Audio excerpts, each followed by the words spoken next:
Welcome to Three Count Commentaries. This is your host, Mongo Slade. How you guys doing tonight? Um, we don't have a packed show. We just kind of have a show. How you guys doing tonight?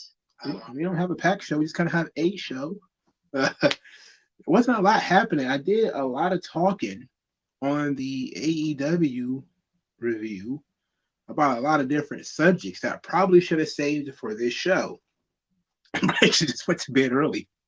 But we're gonna go through some of that stuff again. But the major news story that sort of broke between the time I recorded the news and notes segment to when I did the AEW Dynamite review was apparently CM Punk's side of the story of what happened with the All Out Brawl came out, and it was immediately refuted. So we're going to talk about the story and the other side of the story. People are setting themselves on fire over this women's top 150. I don't get it, but we're gonna take a look at it, and we're also going to talk about wrestling and Rick Rubin. So Rick Rubin was on the Joe Rogan podcast recently. He talked about pro wrestling, his love of pro wrestling. We're going to talk a little bit about that too. And then I guess we'll go into the Q&A, a little bit of a Q&A to kind of fill some time. So first, thank everybody who has been supporting the channel, whether it's for 1 week or a year. I really appreciate it. We got 2,100 subscribers. Is growing rapidly, which I like. It's very impressive. It's still going to take a while for us to get where I want to go before I can actually feel comfortable monetizing the channel. But for right now, we're still doing very well. Thank everybody who's been participating, even if you only listen to like a couple of minutes. I've been, as you know, I've been doing the Sunday live streams, which has been the pop culture streams. The pop culture stream this week, I am not sure what the focus is going to be. I like to have a central focus and then a lot of other little satellite ideas. But one of the things that I kind of want to get into is the animation debate that has been floating around, where the Disney CEO doesn't think that animation is for adults, doesn't think animated movies work for adults. So that's something I want to talk about. There's also, of course, a bunch of other things, manga and anime, that I like to get into. We'll talk about horror movies, I guess, because it'll actually be time to talk about horror movies. And my dislike of horror movies. Finally, we'll get into it. So we're just going to give people a couple of minutes to pile in before we really get started. I always start these streams a little late to give people a chance to come in. So how have you guys been? How's everybody doing? Everybody doing all right? If you got any ideas for topics or subjects and you didn't hear the topic or subject that you were interested in, please feel free to dump it in the comment section and I'll be sure to get to it. I did see a little interesting piece of business here that was tweeted out by Dave Meltzer. It's a nice little history piece on pro wrestling in Chicago. But I haven't listened to the whole thing myself. It's about 40 minutes. I haven't listened to it. So it's I didn't take notes on it or anything like that. But this might be interesting for all of our history buffs in the wrestling world. So I'm gonna go ahead and listen to that. That's the lead story, Lord Kratos. The lead story is what? Oh yes, I forgot. This Mr. Tito guy who works for No DQ. He wrote an article called "The Truth About Women's Wrestling," and we're going to go through that too. And I feel like that might be, something that was it might be a little bit provocative. So I skimmed through it. I'm not gonna lie to you. I did not read the whole thing. I feel like it's better for us all if I don't read the whole thing first, because then if I read it and I'm not interested, then it doesn't go anywhere. So I'm gonna give it some time. I'm gonna give it some time. Clearly, they're not going to change their attitude because they are now saying they're the E in All Elite Wrestling. So basically, what is it without them? That's basically what you looked at if you saw that vignette. You basically have to ask yourself, what is AEW without those guys? And you might think it was better. You might think it was better, but some people don't. So, I mean, it is what it is. But we'll get around to it. All right, so we're about 5 minutes in, 13 viewers. Okay, that's not bad. So let's get into this thing. What CM Punk and his side of the story. This is from Nick Houseman. Now, Nick Houseman was the guy that actually lit the fire that started the flame at the AEW Brawl thing. It was him sitting there being friends with Scott Colton, aka Colt Cabana, that started this whole thing. Now, since it was sort of leaked that the Elite were going to be coming back soon, Nick Houseman reached out to CM Punk directly, and apparently somebody in his camp, whatever that means, is the one who sent the response. So let's go through Nick Houseman's his statement about CM Punk. It says, following the report that the Elite may be returning to All Elite Wrestling imminently, Wrestling Inc. reached out to CM Punk's camp for a response and received one. We've been told that AEW has not reached out to Punk since the incident following the All Out scrum, in which Punk and his friend and trainer Ace Steel reportedly got into a backstage brawl with AEW EVPs Kenny Omega and the Young Bucks. Sources indicate that after the brawl, Punk was asked to stay quiet and agreed to do so. From the perspective of Punk's camp, the scrum itself, which became the talk of the wrestling world due to Punk's comments on Colt Cabana, Hangman Adam Page, and the Elite, didn't seem like a big deal. It only escalated once Punk's locker room door was, quote, kicked in and accidentally hit Punk's dog Larry in the face.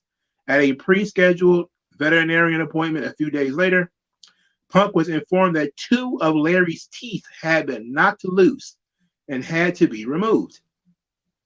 Wrestling Inc. has been told that Punk felt threatened and reacted in a legal way under Illinois Castle Doctrine laws, which allow for the use of force in defense of a person in their dwelling. At this time, there is no litigation against Punk on behalf of anyone involved. It was also relayed to us that Steele's wife, Lucy, was in the room during the incident, but has not been interviewed as part of the internal investigation into the matter. Finally, we were informed that following Hangman Adam Page's comments on a May episode of AEW Dynamite alluding to backstage concerns about Punk, there was distrust on Punk's end going into the AEW World Championship match with Page at Double or Nothing, and that Punk was concerned that the predetermined match would break down into a physical fight. All of this is very, very fucking pathetic. I know sometimes I got a bit of a reputation for getting a little bit personal when it comes to CM Punk, even referring to him as Phil occasionally. If I may put on my fake psychology hat, I say CM Punk's main problem is that he is both childless and fatherless. I mean, you have a grown adult man who's been married for over 10 years and have no children, except his dog, but he also doesn't have a good relationship with his father. So you're looking at a situation where this guy probably has absolutely no conception of, I don't want to say manhood, because there is something ballsy to what CM Punk is doing, but it's also something very childish about it too. This statement is incredibly childish. It's not good. Now, so many people focus so much on the dog. There's a lot of this stuff that really doesn't make much sense. All right.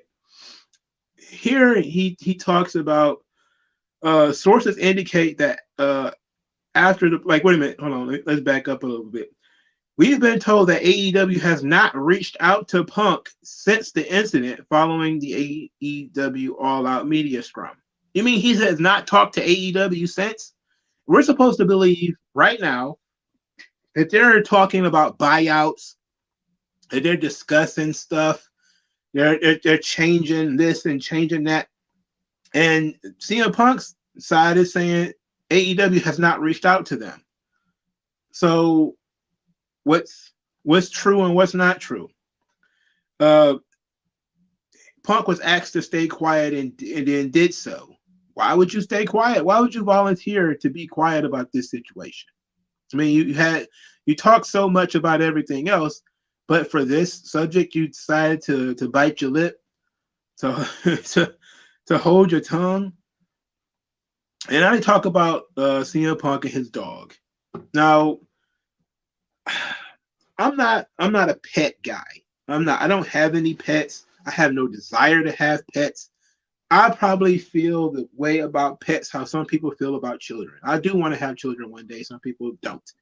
And I'm pretty sure CM Punk is probably one of those people. There's a lot of folks out there that immediately started having so much sympathy for CM Punk because his poor little doggy got hit in the face with a door, apparently. Like, how the hell did that happen? Now, let's say that it occurred the way Punk said it. Somebody kicked the door in, the door swings open, bang, hits the dog in the face. I would be pissed too. That would piss me off. And then as soon as I seen who it was, would I swing on them immediately? Well, probably not. I probably would be more worried about my dog. Interestingly enough, he had a arranged veterinary visit that said that the dog's teeth was loose. Okay, so how do we know that the dog's teeth wasn't loose before the door supposedly hit him in the face? Right? Like, was there any blood from the dog? You know, was the dog in any way knocked unconscious? Was the dog, that's what I'm trying to figure out. And we know that from one of the many sides of the story that has come out, that Kenny Omega was concerned about the dog. He was the guy trying to grab the dog when he got bit. And this is, of course, it's absolutely stupid. Yes, the dog is ugly. I'm sorry. The dog is indeed ugly.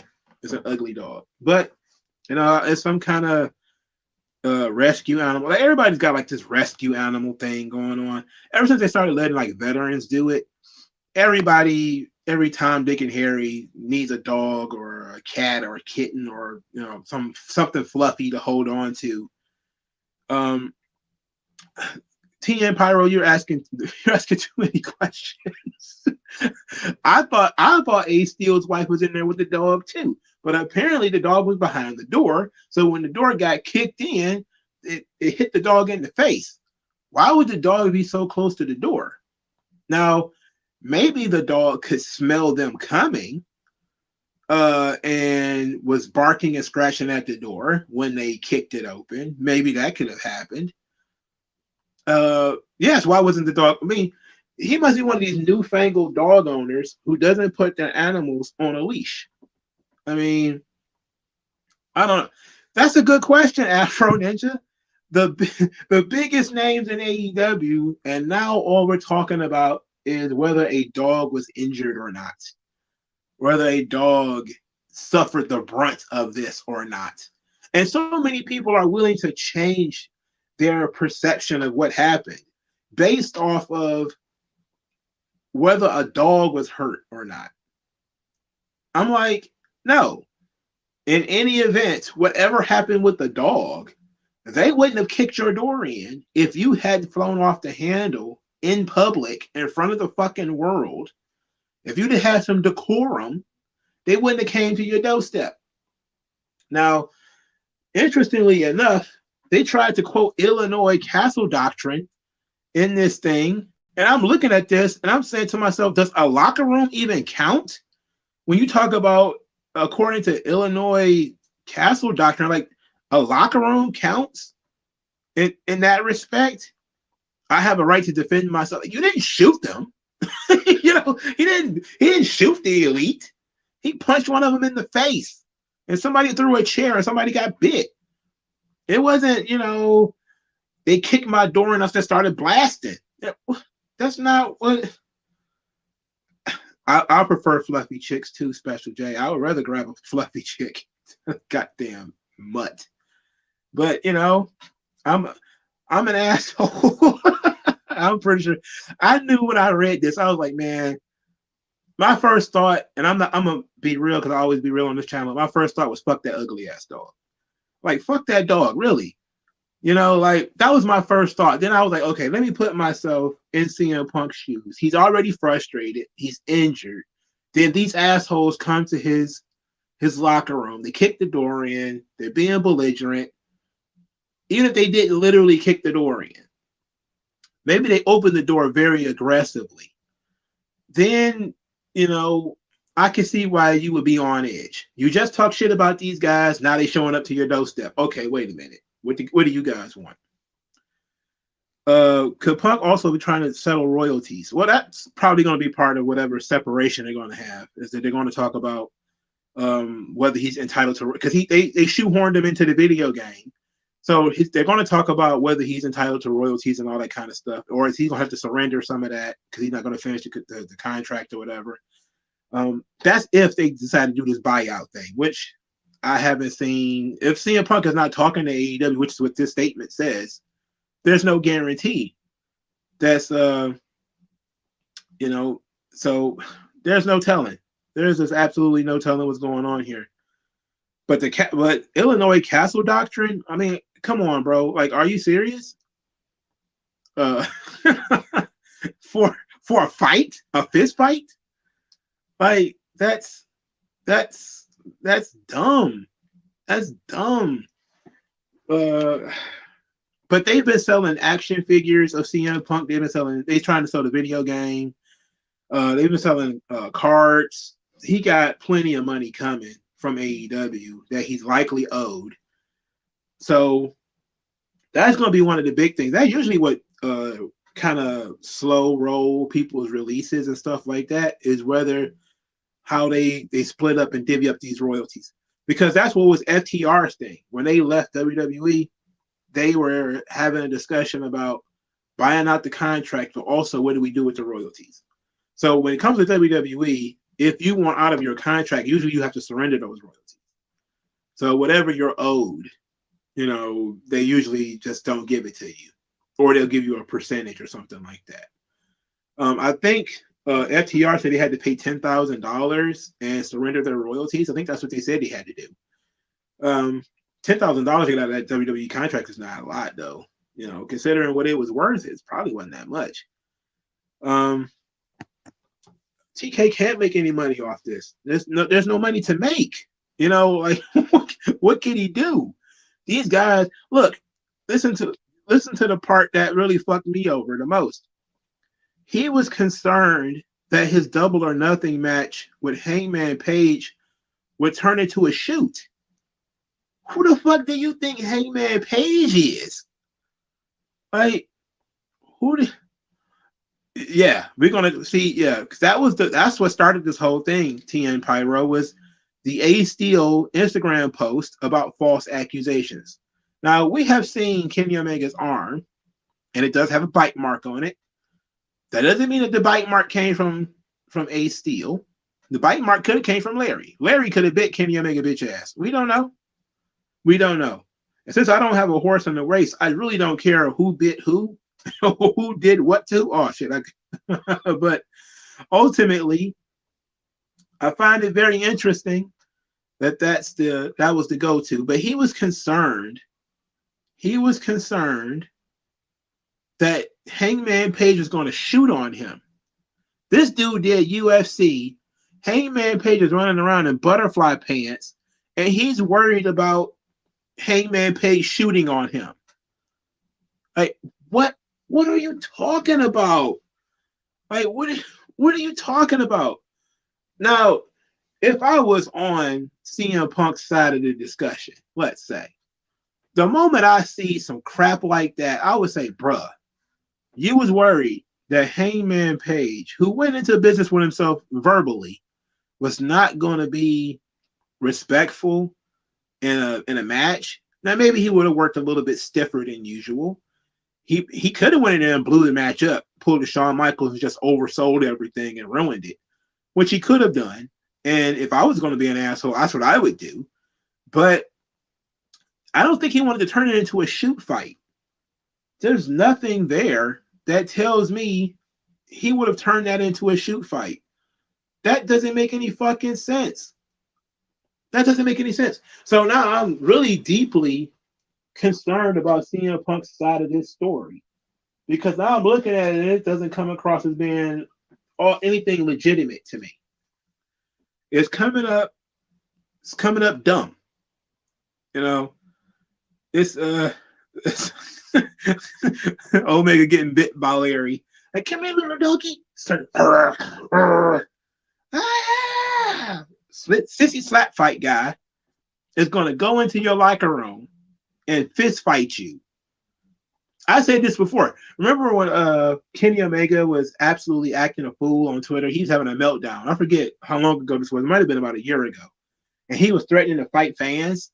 And I was just kind of like, this is a sissy slap fight guy. He is not going to fight you. Kenny Omega looks like one of the most harmless dudes ever. That's part of why his character doesn't work. You know, he doesn't look like he fights for a living. He doesn't look like a fighter. It's not like Dick the Bruiser came to your locker room, bro. It's not like you got cornered by Ming. It's fucking Kenny Omega and hit the two Dealweed brothers. Like, seriously, you worried about Hangman fucking Page, the Young Bucks, and Kenny Omega. The three low testosterone motherfuckers. If it was like an Eddie Kingston, I would be concerned. Andrade, I would be concerned. Roosh or somebody like that. Somebody who looked like they might put some hands on you. I would be concerned. But you were concerned about Hangman Page? Hangman Page? He probably paints his fingernails or some dumb shit like that. He probably had barrettes in his hair 12 hours before the match or some shit. I don't take that dude seriously. I would not have been concerned about that at all. And matter of fact, I'd have been waiting for that. I'd have been waiting for that son of a bitch to hit me a little bit harder than he wanted to. And matter of fact, you should have been waiting for him to hit him a little bit harder than you wanted to, so you can give him a receipt. These dudes are soft. These dudes are fucking soft. All of them are soft. And CM Punk wanted to fight in the UFC, and he was scared of the Young Bucks. He was concerned about the Young Bucks. They went with the dog though. That was their thing, man. They went with the dog. The dog was hurt, so feel bad for me because the dog was hurt. I mean, can you really prove that the dog was hurt by the door? No, you can't. How do we know that you didn't prearrange this vet visit because you knew the dog's teeth was loose? Maybe CM Punk was just done and wanted to get the fuck out of this company and picked a fight just to get out of the company. Maybe that's what happened.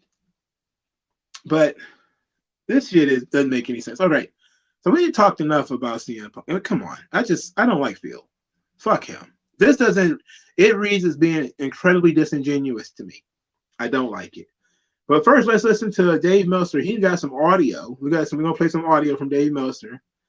And he's going to discuss pieces of, he's going to discuss how he, despite the fact that he's friends with Tony Khan and everybody, has never heard this before. He's never heard any of this before. Again, So we're going to, before we get into the elites side of the story, let's hear what Meltzer has to say. But never in 7 weeks have I heard anyone mention anything about the door opening, hitting the dog being hurt, or anything like that. I just find that one, again, I just find that so weird. The people the side that was trying to defend him all along never brought that up once. And now all of a sudden that's the story. And so and again, like I said, the other side just called it a lie. So, So the other side called it a lie. because Meltzer talks to the Young Bucks. All right, so this is what I don't have the audio of this. I'm going to have to read it from Inside the Ropes. They're going to transcribe Dave Meltzer's statement that apparently he got from the Young Bucks camp, the elite camp.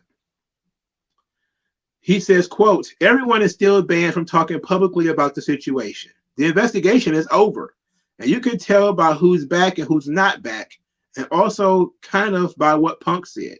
He mentioned that the investigation never talked to Lucy Guy, Ace Steel's wife, which is true. They never did for whatever reason, and I don't have a reason. He mentioned that, which would tell you he's not happy with the results of the investigation, and based on, again, who's back and not back, that would tell you essentially what the investigation found, because if what happened as he claimed, it would be the other way around. He would be the one back, and they would be the ones not around. I think the investigation was pretty clear of what they found. The only thing I did hear, the response to what was said, was basically it's an outright lie. I did have that told to me, but no one could really say anything more as far as the dog thing goes. The thing that I find most interesting about the dog thing, again, I wasn't there, so I don't want to go too strong on this, but I have heard from his side on and off since a couple of days right after it happened, like 2 days after it happened, and multiple times since then what happened, their version, their side. The idea was that the Young Bucks came in and was going to turn it into a fight, and it just happened that he threw the first punch. If it wasn't for him, the other guys would have. That was always the side of him. It was always going to be a fight, so I swung first. But they came in trying to be intimidating, and that led to everything. Chris Guy, Ace Steel, acted the way he did because his wife was on crutches and had a broken foot and was taking care of the dog. But never in 7 weeks have I heard anyone mention anything about the door opening, hitting the dog, or the dog being hurt, or anything like that.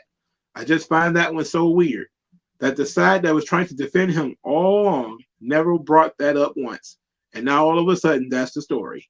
The other side just called it a lie. So, how ridiculous is this one now? Because Meltzer, of course, he's talking to his friends, and he's basically giving his friends' side of the story. Now, he's not wrong. I never heard anything about the dog being hurt. But this whole investigation thing, this is the thing about the investigation. Who performed the investigation? Who performed the investigation? I'm hearing that it's supposed to be an outside investigator. Who performed the investigation? If Ace Steel's wife was in the room, why wasn't she talked to? If it was a real investigation, even though we know that the Young Bucks, well, now we know that CM Punk actually worked in the office too. All these people work in the office apparently in some form or fashion. So you got the company kind of investigating itself to see what it did wrong or who did something wrong. And Meltzer he's intimating that CM Punk did something wrong, which is why he's not welcome back. But the Young Bucks didn't do anything that was wrong, therefore they're coming back. And Kenny Omega and all those guys. That's what he's making that statement about who's back and who's not coming back. For starters, CM Punk is hurt.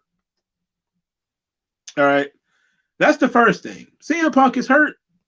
So he wasn't coming back anyway. He wasn't coming back anyway. He's injured. So he wasn't coming back. So that was a stupid statement to make, Meltzer. Second, why can't we find out who performed the investigation? You're telling me nobody is allowed to have a conversation about this. You first said it was a legal issue. Nobody can point to a lawsuit that's been filed or there's this NDA signed. Because we know that you can mention an NDA exists without talking about what's in it. Jim Cornette does that. Several other people have done that. The entire Vince McMahon shenanigans with the Wall Street Journal, those people did that. You can talk about an NDA which exists, but you can't talk about what's in it. You can just say there's a non-disclosure agreement in place, and then that's it. We know that there's just something, right? So I'm floored by this. You know, that they had this internal investigation, and what they found was that CM Punk did everything wrong, but the Young Bucks, Kenny Omega, they didn't do anything wrong, so they get to come back. They get to keep their jobs. You know, they get to keep their office jobs too. They got suspended, but I heard nothing about them losing power or having their ability stripped away from them, which is what it should be. They should have gotten their EVP status stripped away from them. They should just be on-screen talent, period. That's it. That's what they do. Everything else is going to be moved on to other people. They should have lost that privilege. But apparently, that's not what's going to happen. Or maybe that is going to happen, but they can't talk about it.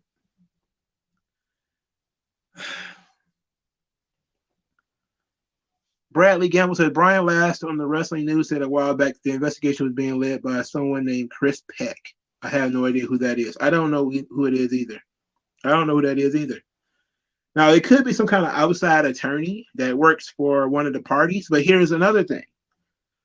Apparently, the second in command for AEW and AEW Legal, Mega Parek, was also present when this happened, right? So that means if she was present and she is right after Tony and his father, she's the most important person in the company. She knows what's going to happen. Furthermore, it kind of clouds the CM Punk version of events. I don't really see Mega Parek, who literally has no background at all in wrestling, going along with a mob kicking in a door. Do you actually see, like, she would have to be like a consigliere from The Godfather or some shit to go along with that. Come with us, Mega. We about to go kick this fucking door in. Or if they'd have just walked up to the door, knocked, Punk said, fuck off, and then they just had to go, boom. She wouldn't have been, they wouldn't have did that in front of her. They for sure would have gotten fired. They for sure would have gotten fired. They would for sure would have gotten demoted. They for sure would have gotten punished, like legit punished. What on earth? What on earth is like the big secret? You know, like I know that it makes the company look bad. I get it. You know, it's not smart to put out too much information. But bruh, come on, man. We got a lot of stuff going on here. I don't believe that the Young Bucks kicked the door in with Mega Parek standing right there. I don't believe that. I'm not buying that one. That would be dumb. You can say that they're girly men, low testosterone. They got, you know, they got balls like crispy M&Ms, whatever. But I don't think they're fucking idiots. Not idiots to that degree where they feel like they can kick in doors in front of their boss, and that's cool. You know, I don't buy that one. So they're gonna have to make it make sense. But Ace Steel, of course, denies that he did anything. He was indeed fired anyway, because you know you don't need him. What you need him for? You don't need him. What do you need him for? Ace Steel posted a picture, Hulk Hogan and Randy Macho Man Savage, false accusations running wild. He can't talk about it though. There's nothing, he can't talk about it. So apparently all these guys are forbidden from even discussing this subject. But they're going to come out. Yes, they did say Mega was there when the Elite went to the door. So you telling me that Mega Parek, again, she's chief legal counsel of AEW. She was standing right there. She's the second in command. She's standing right there. And then they kicked the door in. And she was just kind of like, yeah, I'm with this. No, I don't believe that. I ain't about to buy that. Now, the thing is, man, in real life, and I just want to be, legit, not being, who I am. I understand that when a situation happens, people are going to have different views of what occurred, right? You get into an argument with somebody, if you already don't like them, you're going to skew everything they did in a negative way. You get into an argument with your girlfriend, she's the worst person in the world. Even if it was just something tiny, you feel victimized, you feel fucked over. If you're an emotional person like Phil is, that tends to lead yourself to storytelling. The women do it all the time. They start exaggerating how they feel. They start exaggerating what happened. They start exaggerating what occurred. And it happens. Children do it. Women do it. Emotional men do it. Instead of just getting straight up the facts, this is who, what, when, where, how, and why. Those are the only things we need to know about these situations, not how anybody felt. We get a lot about how people feel. We get a lot about how people feel.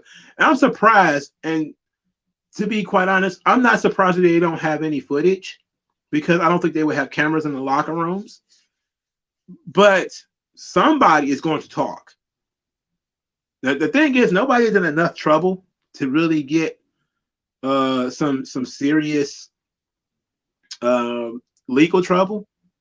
But somebody's certainly going to start talking, especially when people start leaving. This is where I think the NDAs are going to become important. Because if Tony Khan is enticing people like Ace Steel to sign NDAs and then stay quiet, even though they're leaving the company, he's probably paying them for their silence, which means there's probably something in this situation that he doesn't want people to know. I don't think you need a non-disclosure agreement because you got into an argument with some guys backstage. You got into a fist fight with them backstage. I don't think you need a non-disclosure agreement for that. Okay, you might need a non-disclosure agreement for some like real legitimate business stuff, like if like secrets to the company. If Mega Parek was getting released, you would probably need a non-disclosure agreement. You would probably need that.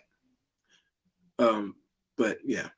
TN Pyro says there got to be footage in the hallway of them walking to the locker room at least. Yeah, it's got to be something like that there. There's got to be some cameras somewhere in that joint. At that point, though, it would probably shut off on the important part, which is when they went into the room. Now, it would tell us if there was some kind of footage how they entered the room.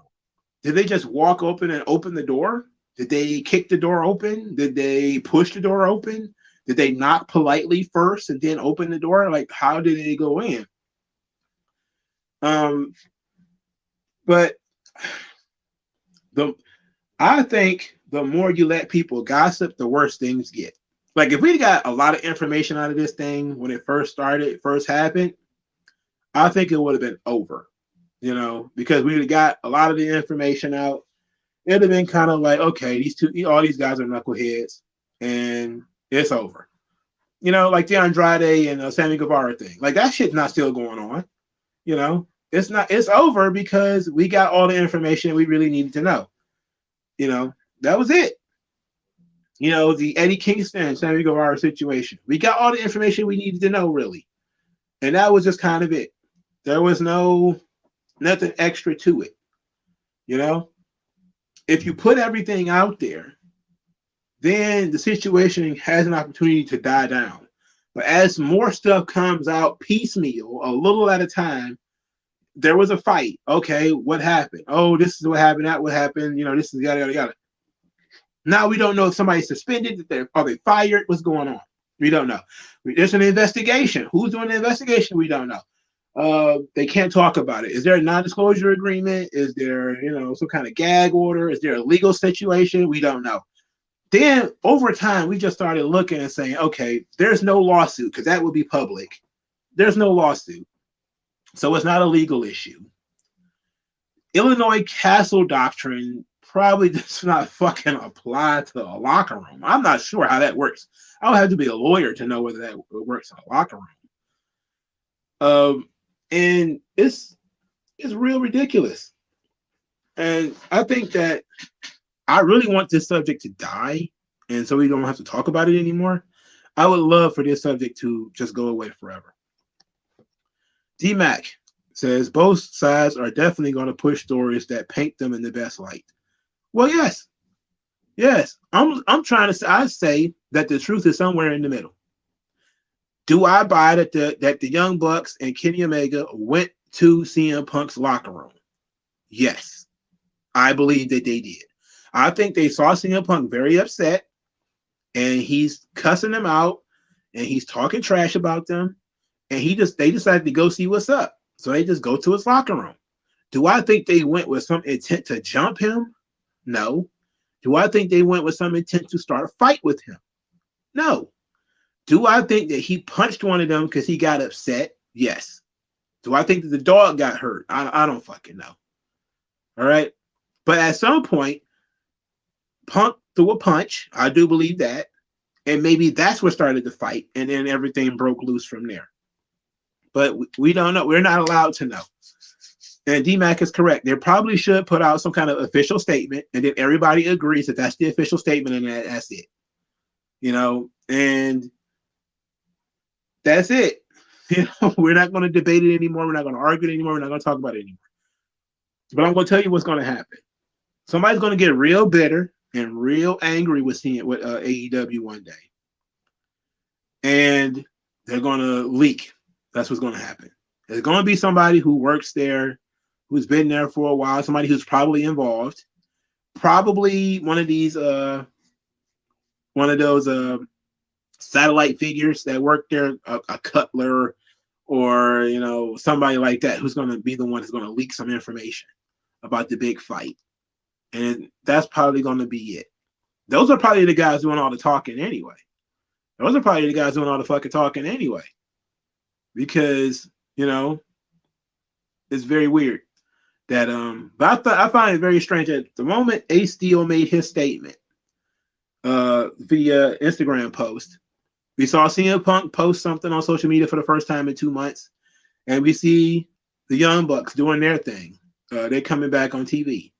All of this happened within the same span of 24 to 48 hours. All this stuff. And then once it was known that the Elite were coming back, CM Punk puts this story out about his dog. And then they have to retaliate. So it's not over. It'll never be over. It's so dumb to think that Mega Perec is not the number 2 in the company and you kick the door in. Nah, man. That doesn't make any sense. Doesn't make any sense. It's not likely. It ain't likely to have occurred that way. But again, depending on who's telling the story and what their emotional investment in this is, they may tell, you know, a different version of events. It's just really unfortunate that these people are just acting this way. And I wish Tony Khan would handle it, you know, and just tell these people like, look, drop it. Fucking drop it. Let it go. Please let it go. No more. For Christ's sake, no more. You know? Please stop this shit. Sandman, there will be a hole in the boat eventually because TK never wants to address anything. He just sweeps shit under the rug and hoping it goes away. Yeah, but, you know, it's like when you sweep stuff under the rug, you started seeing lumps in the rug, you know? It's one of those things. When you start sweeping stuff under the rug, you sweep enough shit under the rug, you start seeing the lumps in that rug. That's how AEW is now. You're starting to see the lumps in the rug, you know? Because Eddie Kingston was suspended for like 30 days. Nobody noticed it until it came out. And now, yesterday was the first time Eddie Kingston had been on TV in forever. You know, well, the first time he had been on Dynamite in forever. You know, Andrade still hasn't been on TV since. You know, I don't. I You can kick a door in without hurting your foot. I do believe that you can kick a door in without hurting your foot. But I guarantee you, if they did kick that door in, it would have made a lot of noise, and a lot of people would have saw it. So you'd have had more witnesses. You know, like I don't know how many of you guys remember the WrestleMania thing where Shawn kicked the door in while Stone Cold Steve Austin was talking. He kicked that door and he made all that noise, and everybody turned around and looked. It would the same thing would have happened if the Young Bucks would have just marched over to that door and kicked it open. Everybody would have looked and been like, "What the fuck are they doing?" You you can't hide that. At that point, anybody could see it. Anybody from security to an office guy, the janitor, anybody's going to, if you hear a loud slam, everybody's going to look like, what the fuck? So I don't believe they kicked the door in at all. I think they maybe opened the door. He told them to shut the door or whatever. Maybe he tried to close the door on them or whatever. He was pushing and shoving or whatever. I would, if they told that story, I would more likely to believe that. I don't believe at all they kicked that door open. Mega Perec was right there. I don't believe they kicked that door open. And both, the only thing is, CM Punk does his side of the story doesn't mention Mega Perec being there, which is interesting because I would mention Mega Perec being there if it was me. I would mention it. You know, like why wouldn't you mention it, bruh? It's a perfect thing to mention. But what would make Punk start swinging? Well, that's a good question. You know, that's a good question. What would make Punk start swinging? Now, if the dog was hurt, then maybe that's why he would start swinging. You know, that's entirely possible right there. Maybe we could throw in some bail on that one and say, look, they hurt the dog, man. They hurt the dog. We got to throw hands because they hurt the dog. It's entirely possible. It's entirely possible. But for some reason, I'm not buying it. For some reason, I'm not feeling their idea. Obvious point, but the meeting should have happened in Khan's office at headquarters with all the extras and folks involved. Yeah, I mean, it makes no sense for the Young Bucks to try to handle business at that particular point in time anyway.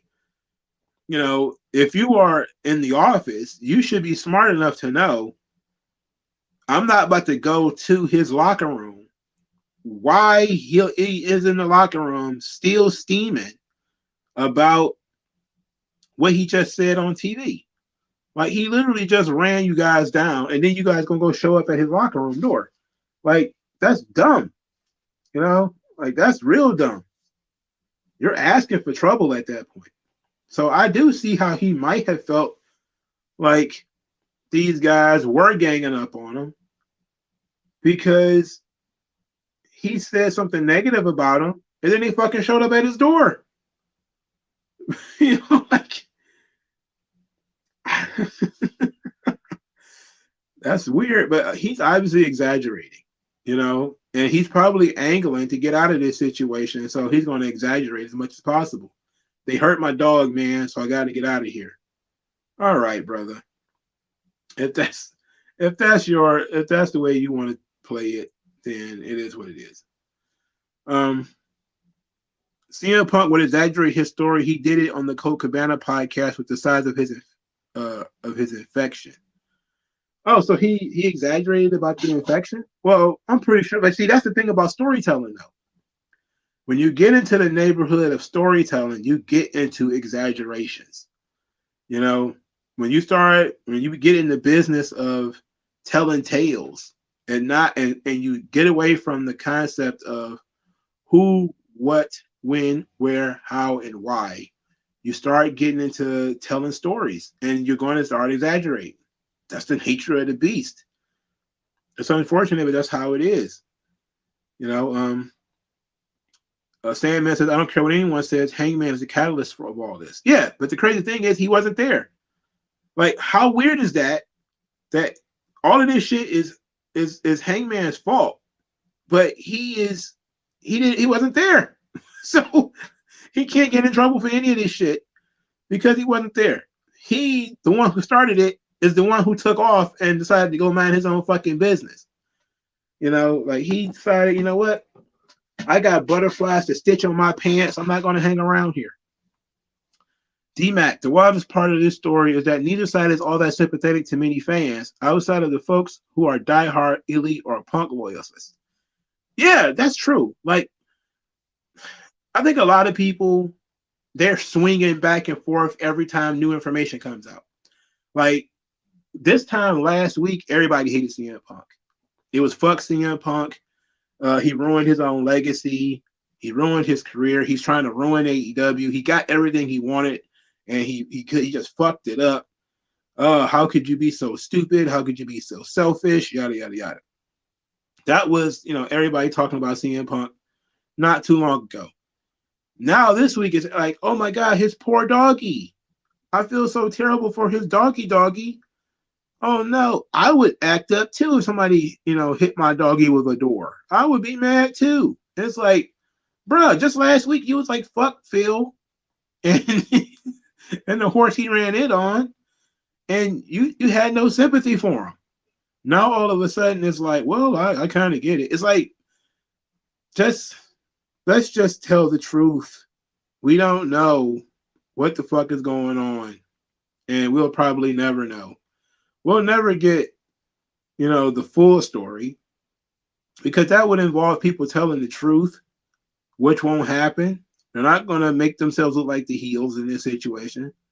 And then the fan bases are not going to do that either, because the fan bases are not that interested in the truth. They're interested in their favorites getting back on TV to wrestle matches. That's what they're interested in. They don't care if they fight every fucking week. They don't care if they fight every goddamn day. As long as my favorite wrestler gets back on TV, everything's all good. And you know what? I can't be mad at that, except for that shit is not helping. It's not helping. I remember when he sued the WWE doctor, and WWE posted clips of him wrestling in the Royal Rumble where he said he had MRSA infection the size of a golf ball. That's correct, because they did show a video of him at the Royal Rumble with the supposed infection, and it was barely visible under his tights. It was barely visible. Well, that's a good thing. WG feel they said, they thought he was going to join WWE, so they attacked him, but he never said that. He never said anything about going to WWE. That was, again, the dirt sheets. The dirt sheet said he was going to WWE, and then people started acting up. He never said anything. So Hangman should get a good chunk of the blame, because he had no business even talking about this shit. But at the same time, that shit shouldn't have bothered CM Punk that much. If he wasn't so fucking insecure, then that shit wouldn't have bothered him that much. Okay, so this guy said something he shouldn't have said. All right, fine.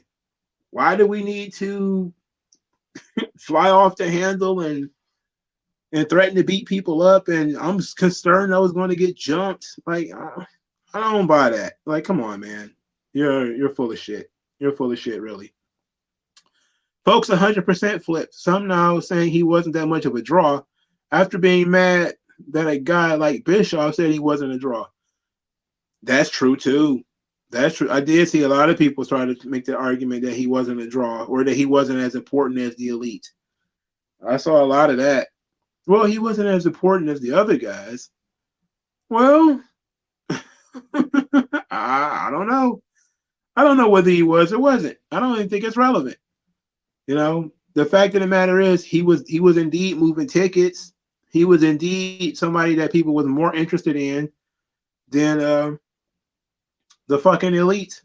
There was times where the Elite would barely get a fucking reaction on these shows. Well, Punk always got a great reaction.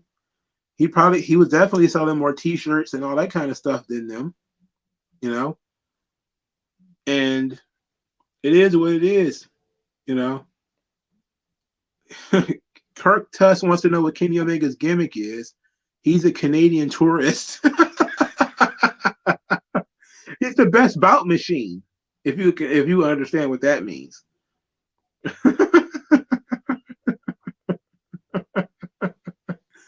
He's the best bout machine. What does that mean? Who knows? That is true. They thought MJF was gone. The fan base did turn on him. And then he came back and now they're wanking him again. Very embarrassing. Very, very embarrassing. They're not sending their best. The AEW fan base, you know, the diehards, they're not doing a good job. They're not doing a good job of their critical thinking skills. They're coming across like fucking idiots here. I'm embarrassed for them though, because they are completely bought into the company. So for them, that's what's important. You have to protect the company. The company is what's important. You know, that's all they care about. Make sure the company doesn't look bad, you know? And if the company looks bad, everybody looks bad. That's not necessarily the case, man. You know, sometimes the company's gonna take a L. Sometimes the company's gonna fuck up. The company's not gonna be perfect.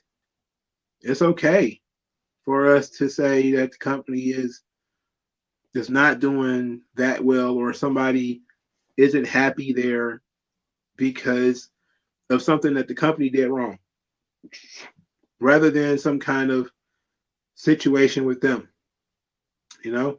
And it's not always WWE's fault either, for Christ's fucking sake. Sometimes guys get frustrated, even if they like where they work. They just get frustrated or they want something different. Sometimes they just fall short. Some people are just malcontents. No matter how well you treat them, they always want more. You know, that's a CM Punk problem. You know? We don't know. But I know they attacked Malachi Black too. They didn't attack him as badly as they attacked CM Punk, though. CM Punk got fully reamed over the last week or so. And if it wasn't for this dog situation, I don't think anybody would even care about CM Punk anymore. You definitely got to become critical of things that you like. That's how you test whether you like something or not. You know, like, it's the same thing with your beliefs. If you can't test your own beliefs, how do you know that you truly believe it? You know, you have to test your own beliefs. You have to you know, that's also comes with maturity, and it also comes with security. If you're a secure person, you could test yourself. You know, you could, what do I really feel? How do I really think about this situation? Like, I don't care about any of these guys. I'm trying to be fair though. I don't want anybody to think that I'm just, you know, I hate CM Punk, so I agree with the Elite. No, I don't like CM Punk. I don't like the Elite either. So I'm looking at it from a situation where anybody who tries to make themselves sound like they're the toughest fucker in the room, I'm just looking at that and rolling my eyes because I don't believe it. Ain't nobody in this situation tough. So I'm not too concerned about that. They said, when he said they kicked the door in, I was like, yeah, right. You know, absolute bullshit. It's just, I don't believe it. But I couldn't believe that they went to his locker room and he took it the wrong way. He said, I love the New York, is it the Giants? But when they stunk in the past, I had to own that shit. Well, yeah, you do. Like, I was a Lions fan as a kid, man. You know, the Lions suck. They still suck. You know, they still suck. It's just the nature of the game. Your team gonna win sometimes. Your team gonna lose sometimes, man. Sometimes you're dealing with a losing team. AEW is losing a lot. You know, they lost a little bit on this one. At some point, they got to be able to understand that just because you lost a little bit doesn't mean it's over. You know, it's still a new company. It's only been around for 3 years, for Christ's sake. It'll be okay. You know, I don't understand how in 3 years all your top guys start fighting each other. Like, I don't get that. I don't get how your company has only had 3 years and you guys see each other once a week and you guys are fighting each other. Like, I don't get that. That's the part of the situation I don't understand. I don't. That's the part of the thing that fucks with me. Once a week, you see people once a week, and you can't stand them. Like you want to beat their ass. You see them once a week. Like, how bad is that once a week? That's what I want to know. Like, how bad is it? Like, do you dread going in on Wednesday? Like, you must absolutely hate going in that motherfucker on Wednesday. If you get into fights with everybody all the time, I don't get it. You know, I need them to clear that up. Whatever it is, they need to fix it because that makes them look really bad. Like WWE, that was a big thing. Like you were people all day long. You know, you get tired of their monkey asses. You get the little things that they do will start getting on your nerves. You know, the sound of their voice start bothering you because you just tired of looking at this motherfucker. But once a week, and then you should spend most of that time preparing for your match, going over the match with your producer, all this kind of stuff. You ain't got time really to like. How do you even find the time to get into it with these people for a month on end? Like, how do you even find the time? Like, I don't know, man. Detroit Lions versus Toronto Maple Leafs. Loser has to end their franchise. Brother, somehow the Lions will probably fuck around and win a baseball game and lose a football game. That's how the Lions are. They suck. They suck that bad. They're probably better off as a baseball team. I can't speak for the Maple Leafs. Is that a baseball team? No, it's a hockey team, right?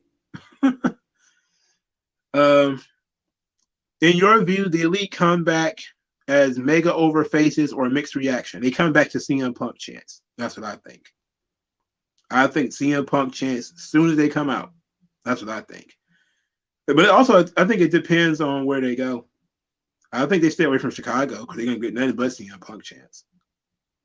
I think the CM Punk chants are going to start up as soon as the Elite come back. It's going to be CM Punk all the time. And it's going to be, no, they don't travel together because most of these assholes come from different places. So, no, they don't travel together. They literally see each other once a week. Like, literally, there's Dynamite and that's it. Like, there might be a dark taping. It might be a pay-per-view. But these dudes got so much heat over seeing each other literally once a week. And it's just, I'm astounded by how much hatred can happen in a week.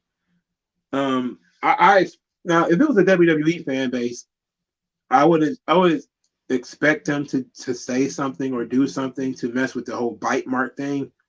But they probably won't. But I definitely think they're going to get CM Punk chance, especially if they start trying to cut a promo of any kind, or if there's a lull in the action or whatever they're trying to do.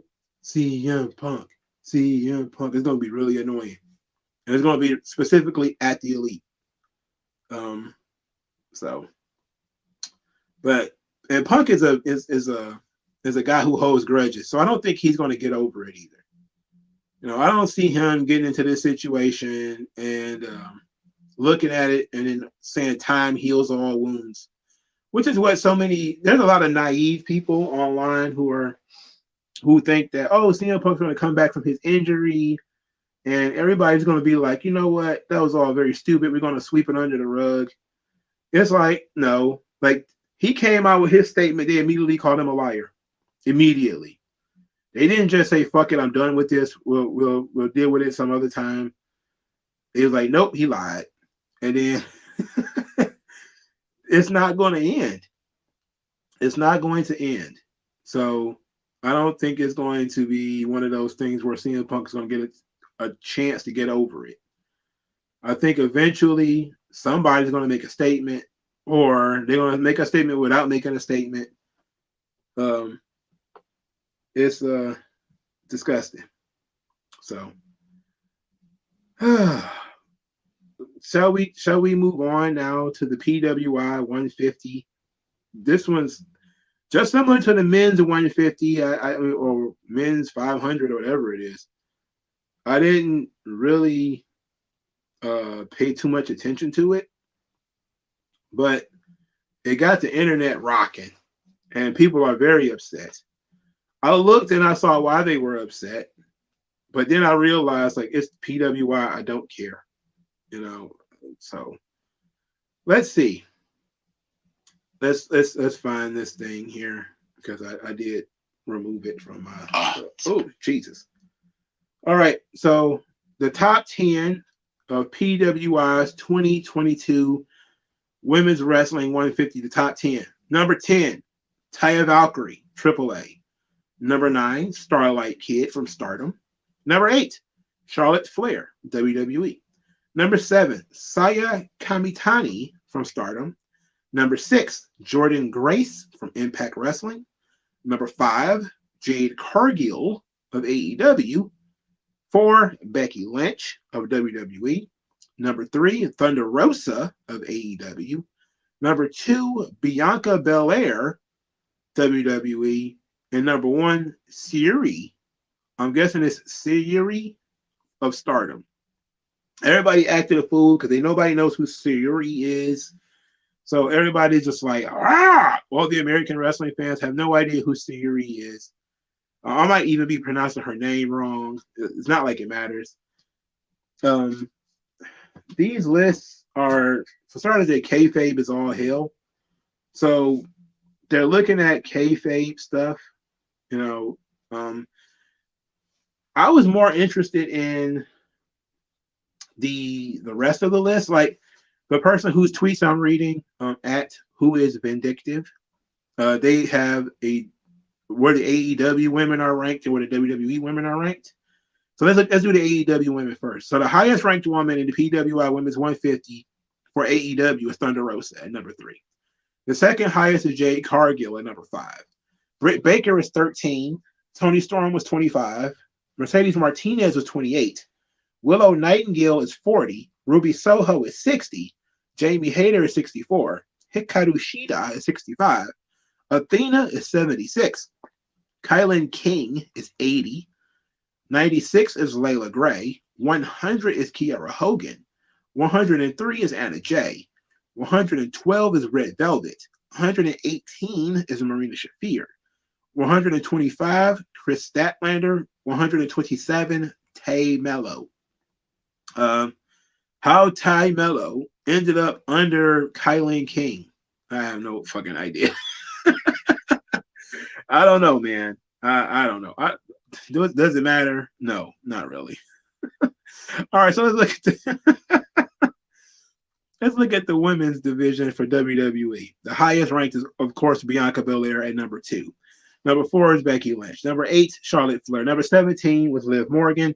Number 18 is Ronda Rousey. Number 21 was Mandy Rose. Number 22 is Meiko Satomura. Number 26 was Sasha Banks. Number 36 is Roxanne Perez. Number 42, Rhea Ripley. Number 47, Naomi. Number 48, Gigi Dolan. Number 49, JC Jane. Number 61, Asuka. Number 81, Natalya. Number 83, Cora Jade. 85, Raquel Rodriguez. Number 88, Dana Brooke. 94, Shayna Baszler. 97, Doudrop. 98, Blair Davenport. 117, Alexa Bliss. 119, Dakota Kai. 126, Io Sky. 137, Shotzi. And 109, Nikki Ash. So, Britt Baker came in at number 13, if I remember correctly. Yeah, Britt Baker was number 13, and number 17 was Liv Morgan. Now, I don't know what the criterion is. Like, I know I probably should know what the criterion is. I just don't. But I know they just take into account wins and losses and all that kind of stuff. Just, it's hard to be upset because I don't know who this girl is. Like, these people are saying that Syuri is the greatest women's wrestler on the planet. I never fucking heard of the girl. Never fucking heard of her. I never fucking heard of this girl. But it is another one of those situations where you have to have the conversation about mark websites who are either overrating Japanese pro wrestling or they're overcompensating. You know, they want to seem like they're really in the wrestling space. So you can't just say nobody watches Stardom, therefore it doesn't count, because there are people who watch Stardom. And I said before, when it comes to these magazines, that they always lean towards the people who are more likely to buy the magazine. And the people who are more likely to buy the magazine are people who are going to be hardcore wrestling fans. They're going to be people who kind of know who Siri is. They're going to be the kind of people who, at the very least, are curious enough to put her name into a YouTube search bar to look her up. They're going to at least do that. The average WWE fan is going to say, who the fuck is that? Nobody cares. Bianca should have been number one. And that's it. And that's what it boils down to. But I've seen so many people, I've seen at least 4 or 5 different people get called racists. Not even for saying anything negative about Japanese people, but just a general, who the fuck is Siri? You know, just generally speaking, who the fuck is that? And they get called a racist. And apparently this is they claim is a regular thing when these lists come out, and anytime a Japanese performer is number one or something like that, the WWE fans get real racist because yeah, like nobody cares about these Japanese wrestling promotions. And I'm just kind of like, I don't know. I don't know. I have no idea who is doing what, you know. But I did see the I think the editor in chief of the PWI going back and forth with Meltzer, and they were kind of making a joke that because the WWE fan base, quite a few of them, were saying that a lot of this stuff is basically leaning into the Meltzerization of wrestling, and all the people think that just because something happened in Japan, that it's best and it's better when nobody knows what the fuck happened because nobody cares. And I can guarantee you, like 99% of these wrestling companies don't really even follow Stardom like that. They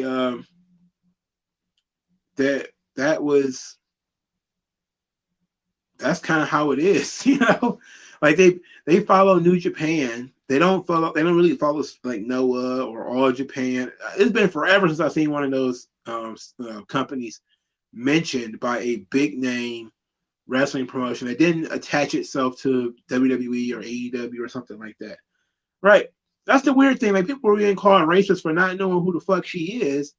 And somebody was like, well, WWE fans, they kill me. They do all of this research about Bray Wyatt. It's like, you don't understand.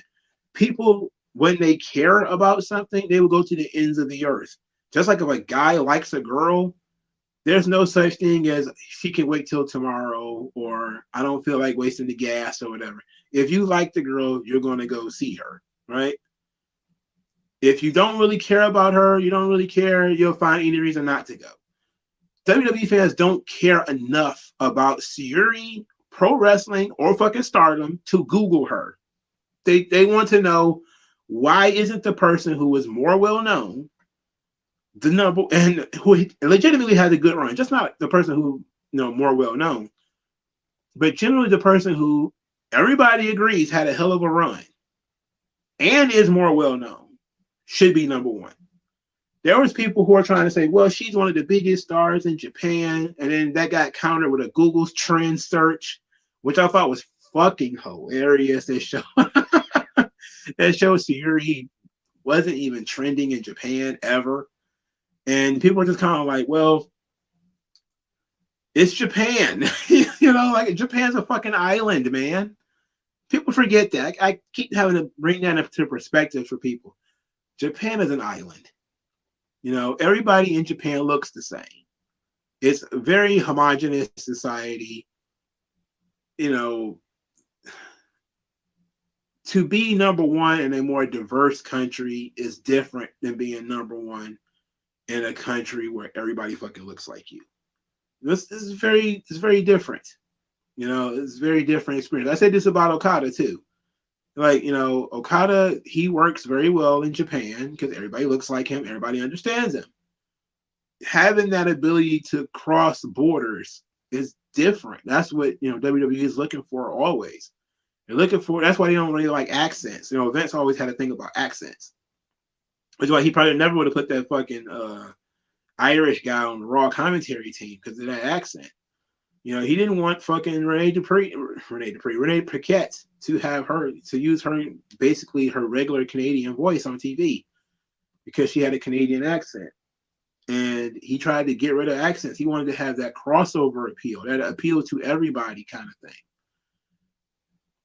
And Japanese girl pro wrestling doesn't appeal to everybody. It appeals to the hardest of the hardcores and neckbeards.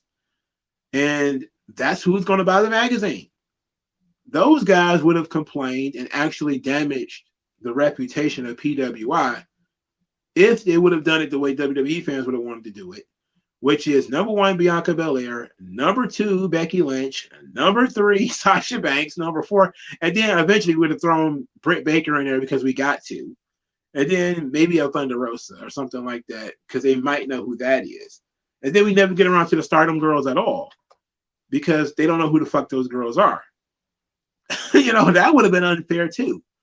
I also think it's unfair there was almost no chicks from Lucha Libre in here. There was no women from AAA that I saw in the top 10. You know, and nobody thought to care or even ask where Lady Shani is on this list. Or, you know, Chicken Tormenta or anything like that. Nobody asked. Like, it's crazy how it's racist because you mentioned you don't know who these Japanese girls are. It's like, okay, why are there no Mexican chicks on this list? Where are all the fucking Mexican girls? Taya is not Mexican. Taya is Canadian. All right. She may be representing quote unquote AAA, but she's fucking Mexican. If you want to talk about legitimately somebody who probably got fucked over, it'd probably be Camille Brickhouse. Why she's not higher on this list? Camille was undefeated for like a year and was the champion of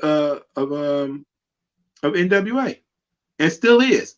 Now she did lose to Taya at Triple Mania this year, but she was filling in for Thunder Rosa. All right. So we have to ask the question, why didn't she get the nod? Why didn't she get a nice little look on this PWI 500 thing? You know, are we supposed to? I don't know where she is. Maybe she's right outside of the top 10, right? Maybe she's right outside of the top 50, top 15 or whatever. I don't know. But it's an interesting question. Yeah, well, yeah, they do got Thunder Rosa. They indeed do. She's on there somewhere. Thunder Rosa finally she gets put over Britt Baker in some way. It takes the Mark websites to put her over Britt Baker in order for it to actually happen because the company they had her win a match, but they don't really put her over Britt Baker. If you noticed, they're not doing a great job. I'm trying to figure out if I can find where Camille is on this list. Let's see. Well, Mandy Rose was 21. A lot of people complained about that too because Mandy Rose was also Camille Brickhouse ended up being number 23. So she's under Mako Satomura. Interesting. But she's over Toni Storm and Sasha Banks, Mayu Iwatani. Mercedes Martinez even being on this list is a joke. Because I don't even know when the last time I even saw that woman. Jade at number 5 and not having a real feud is crazy. How people have gassed Jade Cargill, generally speaking. No disrespect to Jade. But, you know, just generally speaking, how people have gassed her, which she's shown so little, is embarrassing to me. As a black man, I hold my sisters to a higher standard. I want more for Jade. What they've been doing is getting a lot out of a little. You know, Jade Cargill. What was the last time Jade Cargill cut a promo? They didn't say cut the shit, or that was longer than 30 seconds, and actually told a story that goes into the match. It's been since the Shaq situation. It's been since she got into it with Brandy Rose. You know, that was it. And that was over a year ago. You know, she has not told a single in-ring story outside of, you know, Jade is that bitch. she's stronger than everybody else, better than everybody else. That's it.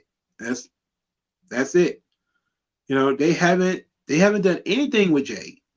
They haven't done anything with Jade. All they have done was just have Jade beat people. That's it. She hasn't been involved in any storylines. She hasn't expanded upon that character.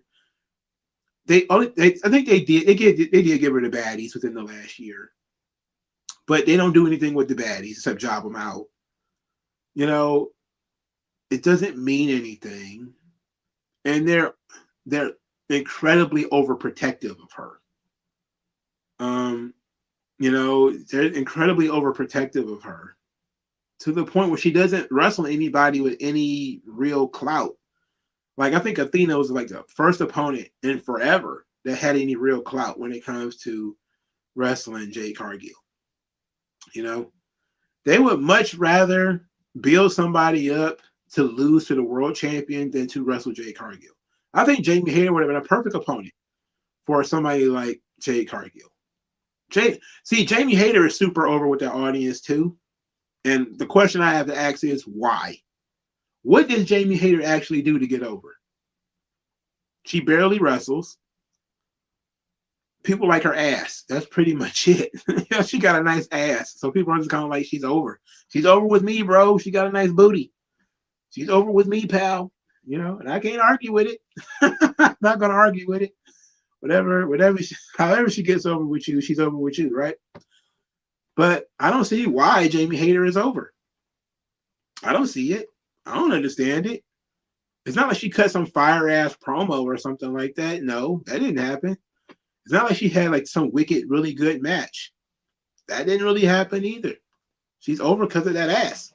And that's true. It's the facts. You know, Jade is over because, you know, all the weirdos want her to step on them and be a dominatrix and peg them and all that other weird shit. Well, yeah, Nikita Lyons is over because of that ass too. Absolutely, not even gonna hold you up. Yeah, that's she put a spell on me. Not gonna lie. But she's not terrible. But they don't do enough with her, you know. And WWE at least it recognizes that there's no longevity in pushing somebody just because of their look. You know, Jade Cargill has an excellent look, and she has a great attitude, but she hasn't been tested at all. You know, well, yes, the same thing could be said for Toni Storm. I will agree. Toni Storm was so thick in them thighs and butt, man, Jesus Christ. Good Lord, man. Oh boy. Those are the good old days, man. Before she went to SmackDown and they told her to lose weight. Damn. And she kept it off too. It's awful. Awful stuff. But ultimately, when we were talking about like a lot of these women's characters, Stardom actually is a wrestling promotion, you know, for women. So it makes sense that they would have some pretty high-ranking female wrestlers, and some of them I've actually heard of. Mayu Iwatani, I actually heard of her. Starlight Kid, I actually heard of her, but I'd never heard of Siri or whatever the fuck her name is. I never heard of her in my life. I never knew she existed. So it took me by surprise.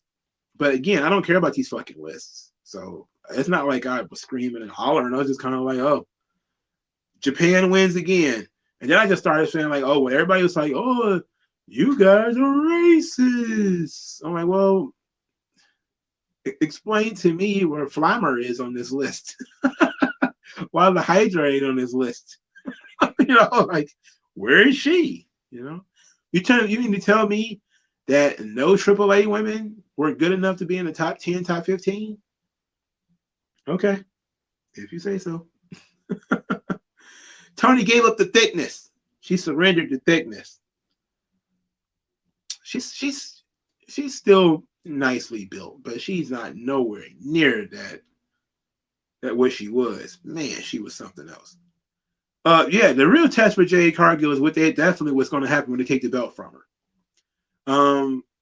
in any conversation that I have with people about Jade Cargill, and I mentioned that she doesn't do anything, she hasn't wrestled any challengers. People keep bringing up that they're probably going to put the belt on Chris Statlander when she comes back. And I say to that, how about we heat the belt up then? You know, like, I don't know when she's going to come back. I don't have no fucking idea. But we can't just hold that spot open because Chris Statlander is supposed to get that spot. I don't believe in that. I think we got to move on. If she's good enough to be the TBS champion, we'll get around to it when we get around to it. You know? Now, at some point, we got to look at other women and look at other options. You know? And I'm not even talking about taking the belt from Jade. I'm not even talking about that. I'm talking about putting Jade in a fucking storyline where she can actually, you know, do something. I'm talking about exposing her to the deeper waters, to longer matches. You know, like you got a character in Jade Cargill where you don't even have to beat her. It could just be a match Jade doesn't win, where she goes a time limit draw with somebody. That could really put somebody over. Like, imagine if you could have did something where Jade Cargill is wrestling, I don't know, pick your favorite women's wrestler or whatever the fuck. One of those Japanese women, maybe Shida or Riho or something like that. And Jade Cargill is trying to dominate her, but the girl keeps escaping. She can't get away. And the girl goes a full time limit. I don't know what the time limit is for the TBS belt. It's like 30 minutes, 15 minutes or something like that. And they go to full 15 minutes. And Jade doesn't win. And then we can say, oh, she broke Jade's streak. Jade, this is the first match Jade didn't win. And now we have something new for her character to, you know, to work with. Something new for her character to work on. Something that, you know, is going to be a rematch. You know, Jade has to fight somebody twice and she didn't beat him the first time. Just something fucking different. You know, that's the kind of shit I would be pitching. I would be pitching, you know, let's just surprise everybody by having Jade Cargill have a TBS championship match on an open challenge, and Jade doesn't win. Not that she loses, but it's a time limit draw, or a double count out, or a double disqualification, or something like that, where Jade doesn't win. And now she's, you know, there's a chink in the armor. Maybe she starts to, you know, doubt herself. Maybe the crowd really gets behind the person who stood up to her. Because that's how ECW would do it.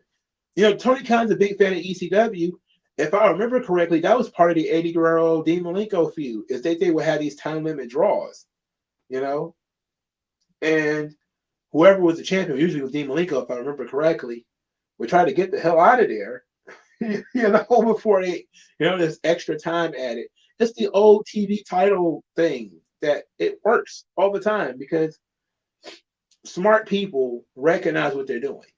You know, they're elevating somebody by putting him against the champion and not beating him. Okay, so Dante Jaron says it says the criteria was in-ring achievement, influence on promotion, technical ability, quality, breadth of competition, and activity. Interesting. Influence on the promotion. Influence on the promotion. I'm very interested in what the hell that's supposed to mean. In my opinion, I like to see a rival feud between Dr. Britt Baker and Jade. I wouldn't go that far. I wouldn't go with, you know, Britt Baker and Jade. I wouldn't go that far. But I definitely would do better than Nyla Rose. That sucks. You know? And the storyline is even stupid. Nyla Rose took the belt. Oh, okay. What does that mean? She's got the belt. Okay. I don't care about that. Let's do something meaningful. You know? Do something. Let's have somebody just attack Jade Cargill out of nowhere. You know? Some crazy person attacks Jade Cargill, like Abaddon, who's still on the roster. Let's have Abaddon attack Jade Cargill during her entrance and put her thumbs in her eyes or something like that. And scare off all the other baddies. You know? She fights off Kiera Hogan. She's supposed to be like some kind of undead monster anyway. So let's just do something different. You know? Let's just just take it there, man. What are we scared of? You might fuck around and actually help Jade get more over, help people sympathize with her, or whatever the case may be. That's what I would do. You know, I had, Abaddon attack Jade Cargill and like put her thumbs in her eyes or some shit like that. Something. I don't. The belt theft story, man. I hate it so much because it's so childish.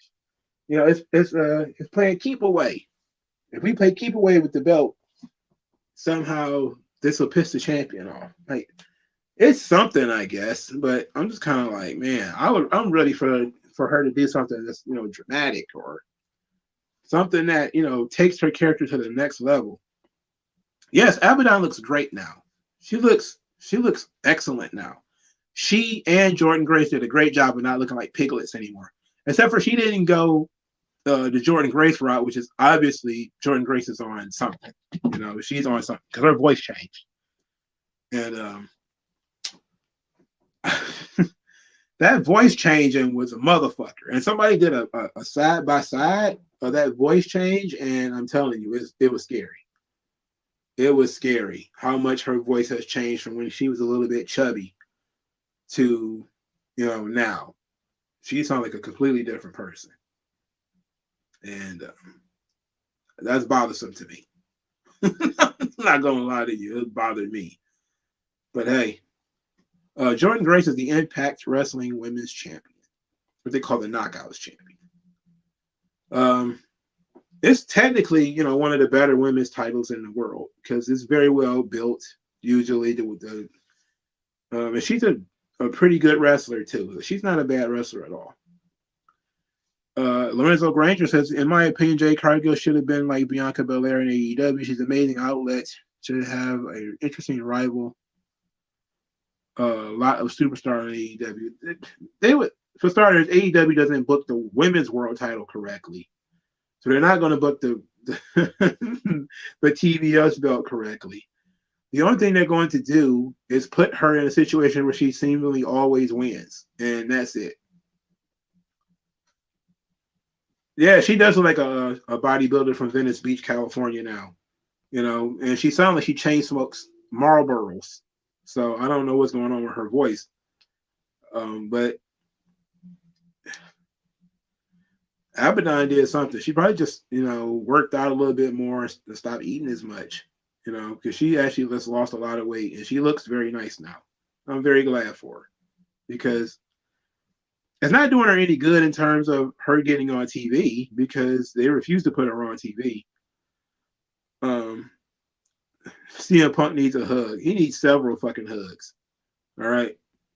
He needs like some long-term affection. Did Jordan Grace rank high on the list? Let me take a look. I don't remember. She was on it. She was clearly on the list. Let's go take a look. Jordan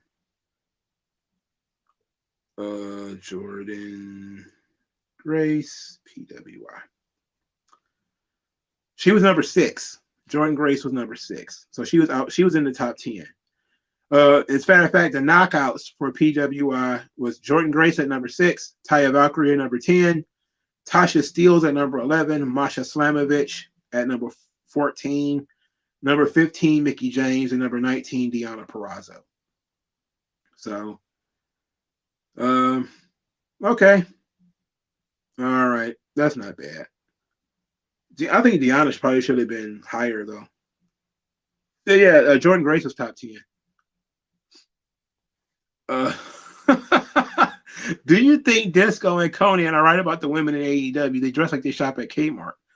Most of the people who pop up on AEW like they shop at Kmart, they all Target shoppers. I don't know what's going on with them, man. I have no idea. Now, since we're talking about women's wrestling, let's go into this Tito thing. This ought to be interesting. Yes, Deonna Purrazzo definitely should be higher. She's very good, and I feel like she got overlooked, especially during 2020 when she was Absolutely fantastic. Okay. So, Mr. Tito, the truth about women's wrestling from October 24th, 2022. I know you all have clicked on this headline or are commenting on the Twitter about the headline alone. How could he? What a sexist pig columnist. Then I'll point you to my column archives before No DQ and previous Lords of Pain. See how supportive I was of women's wrestling. I've been doing this since October 1998 and have given women's wrestling credit when it's been due. The column was a big supporter of yada yada yada. What the fuck is this? He said, with that out the way, I'm here to tell you the truth about women's wrestling. It is substandard. It is substandard. Ooh wee. Ooh, this is a. Ooh wee. So tell me, everyone, why hasn't there been a separate WWE brand that is exclusive to women's wrestling? They have tried one pay-per-view of just female performers only, which failed to sell out in the most populous place in the United States, also known as in New York City. On the West Coast, there are trying to push women of wrestling television show, but it just cannot get off the lower-rated CW network. Fact is, the UFC has a women's division, and then they cannot seem to market that as a separate show. Ditto with female boxing. Both women's UFC and women's boxing are consistently the undercard for male bouts. The exception to that rule was Ronda Rousey, but like Bill Goldberg during 1998 or Undertaker's WrestleManias, the undefeated streak was a draw. After Rousey lost, interest in women's MMA has completely died down. Okay, I'm going to skip through it now because he's talking about the WNBA. I don't care.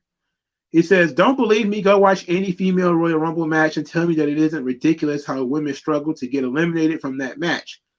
For men, their shoulders are above the top because they are naturally taller than women. However, for women in the WWE ring using the same ring, their shoulders are below the top rope. Therefore, they literally have to jump in the air just to clear the top rope to be eliminated. That's why every damn elimination for the Women's Royal Rumble looks so ridiculous. If they don't adequately jump into it, they are rolling over the top with their neck instead of on their back. Ronda Rousey has the nerve to suggest that women should be removed from WWE women's titles. Why? That adequately advertises what the viewer is going to get. And what they're going to get is an inferior product. Wow. Wow. Wow. Wow. I never heard of this guy until he started doing the no DQ stuff. Like I was never really a dirt sheet guy. So I really didn't start hearing about this guy until, he started Twitter mobs because of his inflammatory articles. This is the first one I've ever read all the way through, though. I'm just kind of going through it a little bit. He says, women's wrestling is a substandard product. Go back in history and prove that I'm lying. Only one all-female WWE pay-per-view ever held. Only a few WWE pay-per-views actually headlined by female matches. Third hour of Raw doesn't matter on viewership. Go ahead and count how many times women's WWE wrestling has a headline Raw, and I'll point you to a consistently declining numbers in the third hour. Merchandise sales of female performers are way down compared to male wrestlers. Coincidentally, women's wrestling became serious during mid-2015 with the Divas Revolution, and even more so later when they stopped calling the female performers divas. Mid-2015, since then, we've seen WWE's roster increase of female performers, while match lengths have also increased for female performers. Since those two facts have happened starting in mid-2015, what has also happened? Well, since mid-2015, WWE's main program went from having around 4 million viewers to struggling to obtain 2 million.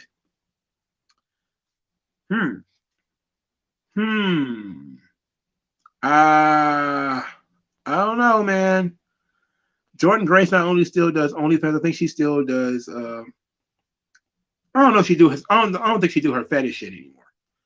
I think she still does OnlyFans though. Jonathan Grace's wife is on OnlyFans. Ooh, now let's pause right here because I think he's burying the women a little too hard. I think people who blame the women for the fall in ratings, that's not entirely true. All right, let's not go too far. I do think that it has something to do with it. I do think that there's a certain wrestling fan who is not interested in women's wrestling and don't really see a need for it and doesn't really see it as being interesting, and they kind of want to shy away from it, and they will kind of want to avoid it if necessary. That being said, though, when he started talking about merchandise sales, that's not entirely true either, because we know that Becky Lynch was a big merchandise seller for WWE. We also know Sasha Banks was. We also know that Alexa Bliss was.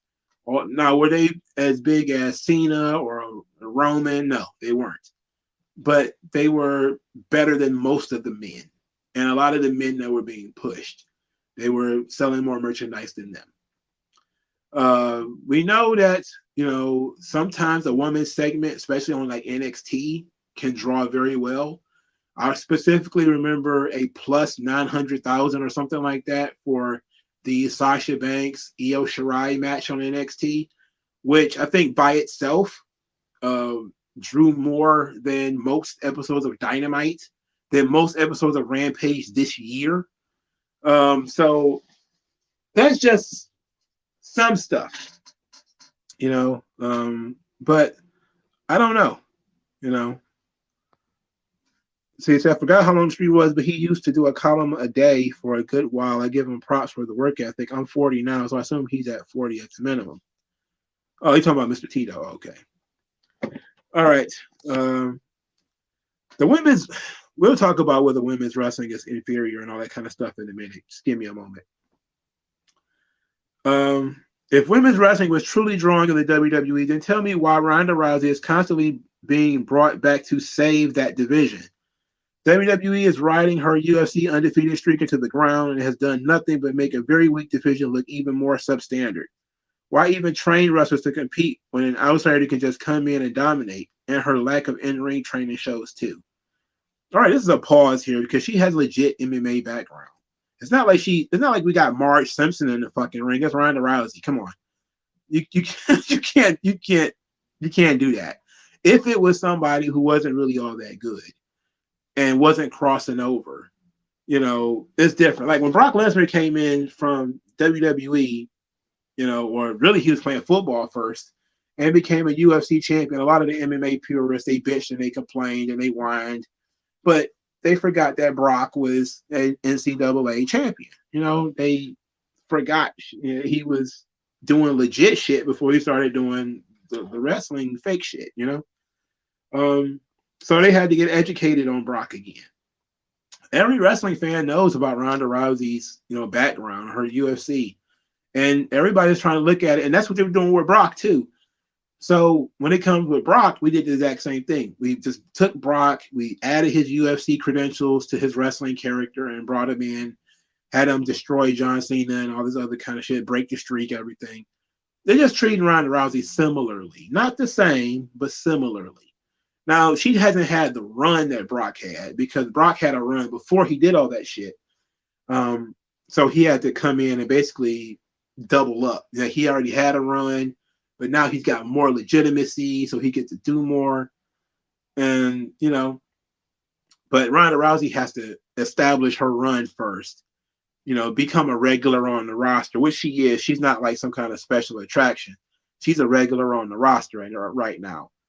And in years in the future, she'll be a regular, like a normal attraction, where she'll probably wrestle once or twice a year.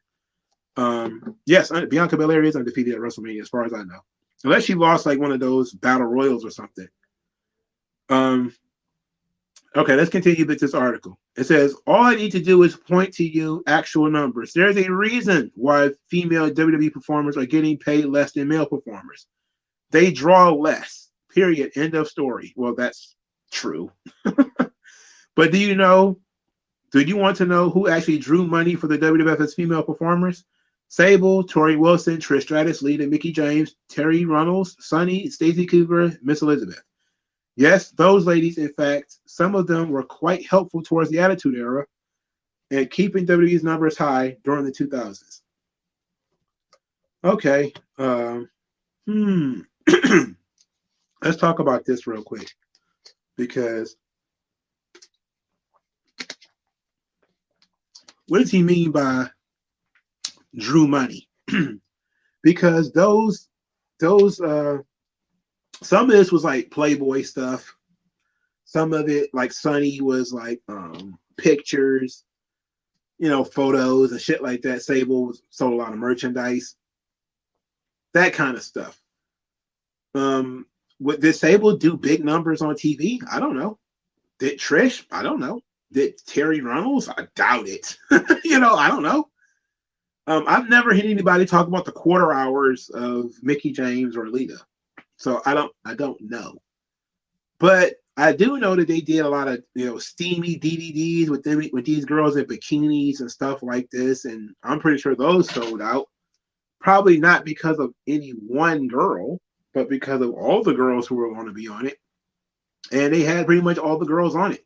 Jacqueline was in some of those Divas Gone Wild videos, or whatever the fuck they was called. I think Ivory was also in a couple of them too. Okay, let's continue. Let's see. Did any of those ladies wrestle weekly? Nope, not even Trish Stratus or Lita. Nor did they.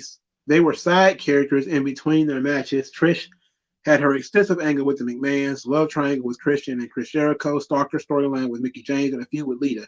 How about Lita?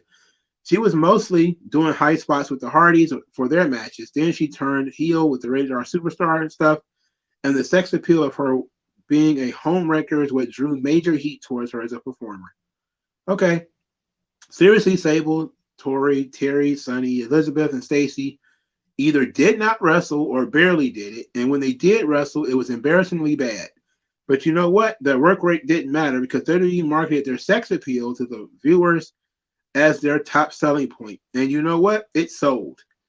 They added to many great angles, put many new eyeballs onto the screens, and sold lots of merchandise in the process. Now, this isn't false. It's not false. And today, WWE can still manage to sell sex. They just do so in a different way. They do so through their wrestlers' Instagram and through Twitter. Like, why do you think Gigi Dolan keeps posting pictures of her butt?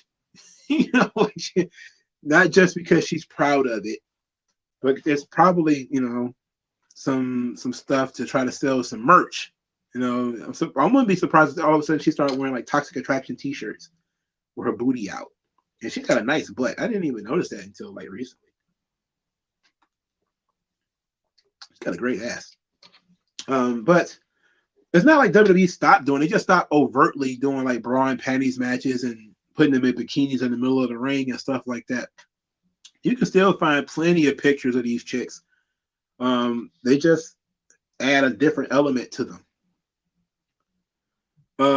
It is a fact that male viewership is still the dominant viewership group of WWE products, even with there being less of them because of WWE's decline for the past 7 years. It's like what Bill Burr says in his WNBA rant, where are the female wrestling fans to support the increased amount of female wrestling on WWE programming? Well, here's the thing. The women's programming for WWE, but they're not interested in the ring. They're interested in all the what they call the shoulder stuff, right? Total Divas, Ms. and Mrs., the gossip shit. That's what they're interested in. The men are the number one fans of female wrestling. They've always been that way. There's an entire book. There's an entire book written on how popular female wrestling used to be. It used to outdraw the men before it was banned in some places. And the reason it was banned is for the same reason so many people think that it should have been banned in the first place, is it was too sexualized. But where was I going with that? I forgot where I was going with that. But the point is that, women's wrestling, that the men are the number one drivers of women's wrestling.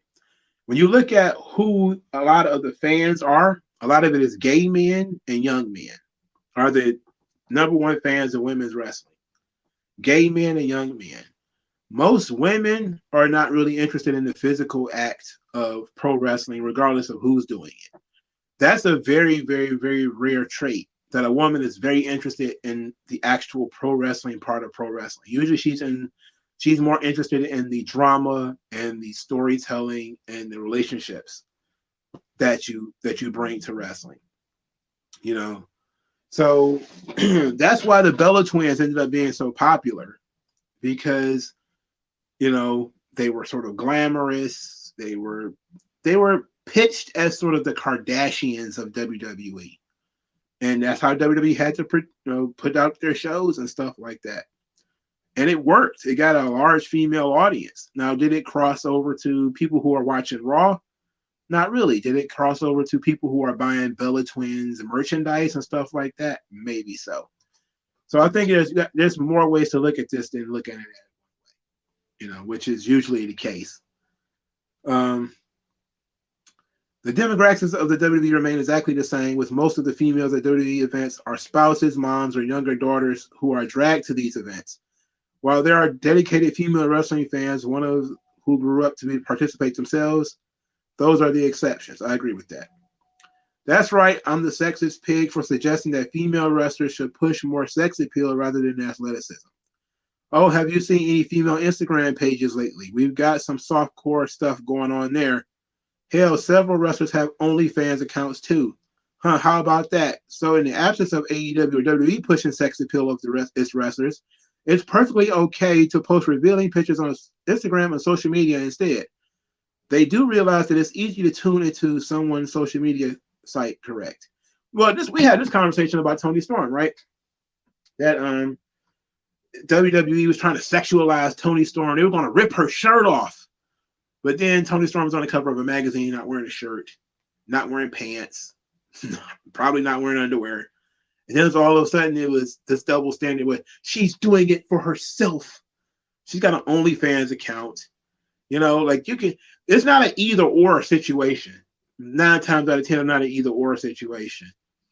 When I was looking up Camille to see what she was on the PWI, I saw sexy pictures of Camille that she took herself.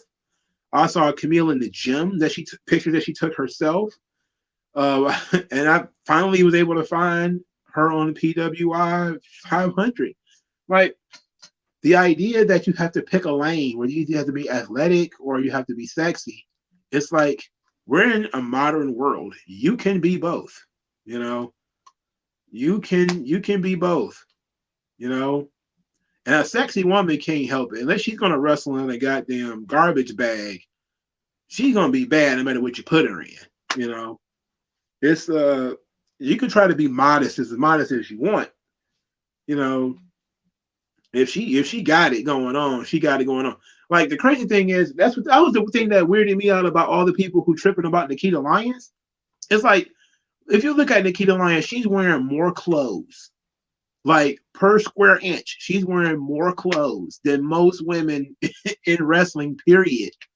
You know, like if she were to just like decide she was going to wrestle in trunks, Jesus Christ.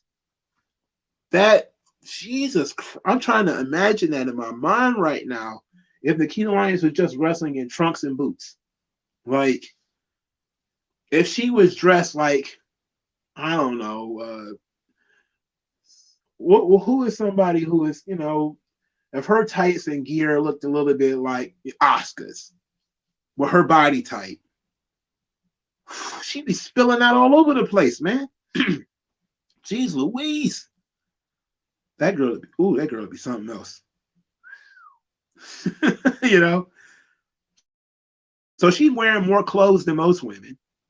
And these prudes are always, you know, barking about how she's naked half the time. You know, like, that was the thing about NXT. Oh, they're all so naked. Everyone's naked. It's like, nobody's wrestling in a bikini or anything. I can't see anybody's butt cheeks. You know, like, they take pictures for Instagram. And chicks who have OnlyFans, those chicks are far more naked than any chick, you know, I see on WWE or NXT TV. Ironically, I just saw a hilarious video of Chelsea Green complaining about people not buying her calendars, which I think is absolutely hilarious because she has her OnlyFans. Both of the Iconics have OnlyFans. Jordan Grace has an OnlyFans. Just throw a rock at a female pro wrestler, she has an OnlyFans. Allison Kay has an OnlyFans. Marty Bell has an OnlyFans. Pretty much every female pro wrestler you can come across. Lady Frost has an OnlyFans. There's so many female pro wrestlers who have OnlyFans. They all take pictures of themselves in their bikinis. The idea that these people only want to be known for their athleticism is false. Oh, those Takeda shorts. That's exactly what I was trying to imagine her wrestling in. I could not. I could never survive that. You know, I wouldn't even be able to watch that fucking show. That should have put stretch marks on my TV. You know, that shit's murder. That shit's murder, man. That shit's a problem. You just look at that shit and just kind of be like, oh my God. Oh my God. Okay, let's get back to this article. I don't know how much longer it is. But it says nobody wants to watch straight up female wrestling matches conducted in the same size ring that men use. Because of simple things like science, which dictate that female wrestlers are shorter, smaller, slower, and not as strong, it presents a lighter attempt at performing a pro wrestling match than men. It's not any different from the difference between NBA and WNBA. WNBA wouldn't exist if female could actually make NBA teams. Fact is, the top NBA team would probably struggle to compete against a top high school male team in the United States. Bigger, stronger, faster matters. I agree. I don't disagree with any of that. Interesting point that he's making, though. He's talking about the male ring, or the ring being basically sized up for guys. WWE does use one ring. When you look at the NBA, they do adjust the goalpost for girls, for the women. They don't use NBA's standard goalposts. They have their own. So if they were to do a WWE women's division, a women's promotion, they would have to get a smaller ring, right? That would make sense. I think. I don't know, but basketball is indeed different. It's a different perspective.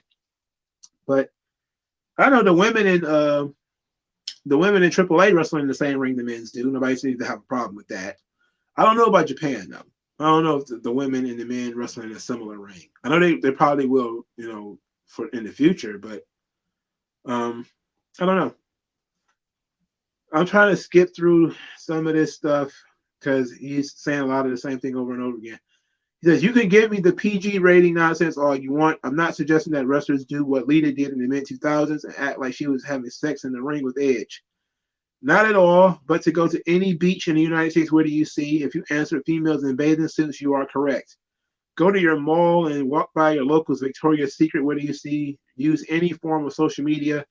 It's nothing but these social media influencers trying to show off their bodies in the latest bikini, bra, and panties, or other sexy outfits they just purchased.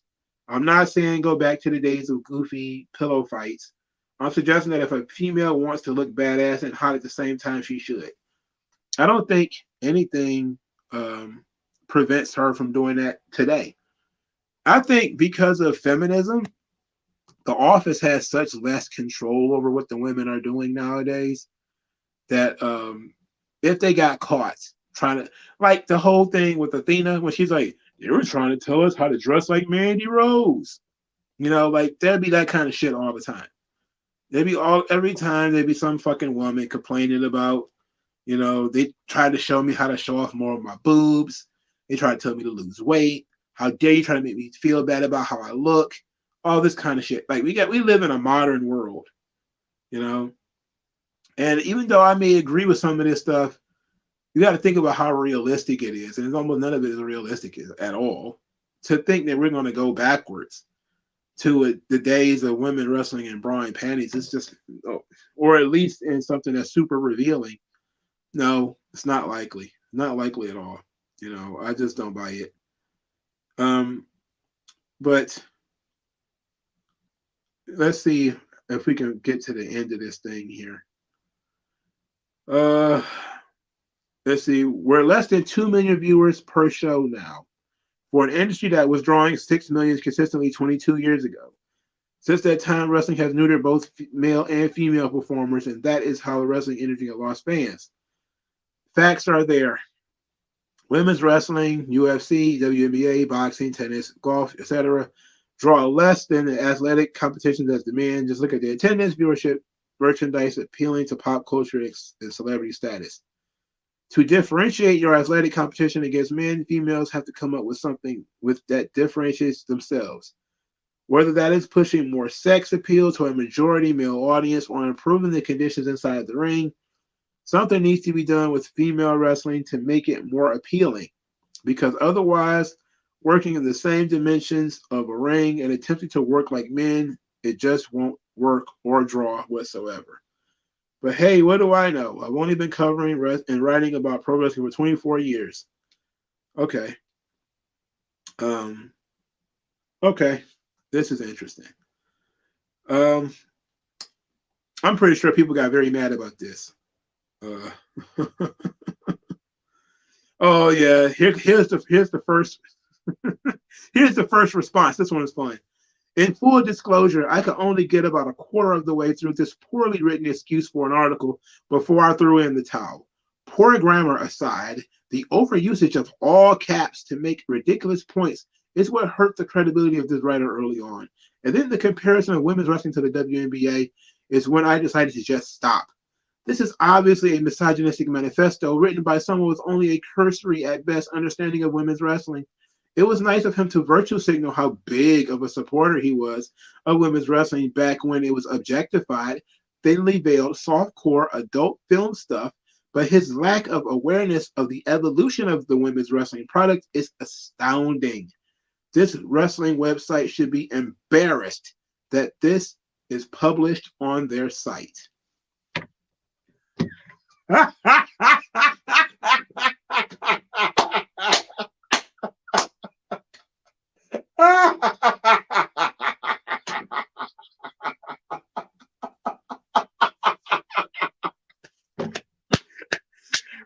Oh, this is fantastic. This is fantastic. I love it. This is the very first comment. Didn't address anything that he said. Just emotions all over. Okay, now somebody is responding. They're talking about Manami Toyota, Bull Nakano, and all these people. Nobody knows who the fuck these people are. Look, let's talk about this for a minute. Okay. Let's talk about, he mentioned the physicality of the women. It is true that women are not men. That is absolutely true. That's the first thing we need to get out of our minds. We need we need to get it out of our minds right now that women and men are not the same. So I can't believe this. Women should not be doing things that revolve around picking other women up. Some of the scariest things that I've seen in women's wrestling always involve women picking other women up, either power bombs or suplexes or something. Women don't have the upper body strength to perform a lot of these moves. Some do, like Rhea Ripley and Bianca Belair. They're strong women. They can lift most of the other women. They can do it. But when you have a Liv Morgan, what do you think her upper body strength is? Do you think Liv Morgan can do a lot of push-ups? That's my question. If you look at Liv Morgan, you're not looking at a physical marvel, right? You're looking at a girl who used to work at Hooters, who probably could walk into any Hooters tomorrow and fit right in. She probably ain't got the upper body strength to body slam, Samoan drop, or anything to any other woman. So I do believe that the women should be forced to change their style. I think they probably should have, and that's what you see typically in Stardom. There's a lot of really dope strikes, and a lot of high flying, a lot of lucha libre, because it's something that women can do. They can do it very smoothly, and it doesn't always revolve around picking people up. You know, that's, to me, is the best way to go about this. To change the female style to, okay, we're not going to do harder hitting because it's WWE and they don't want you to work stiff like that. So we need to see more of a cruiserweight style with the women. You know, a lot of Hurricane Ranas, a lot of roll-ups, a lot of flying head scissors, moonsaults, stuff like that. I can buy that. I could buy a women's match that's, faster paced than the men's match because they're smaller. Uh, there's less physicality because they're not as strong. So I'm just kind of, when I see women throw those really shitty forearms, and like I don't like those forearm shivers anyway, but sometimes the women's forearm shivers are even shittier. Like they're really bad.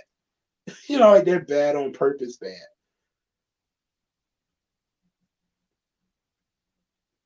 So that's something to consider.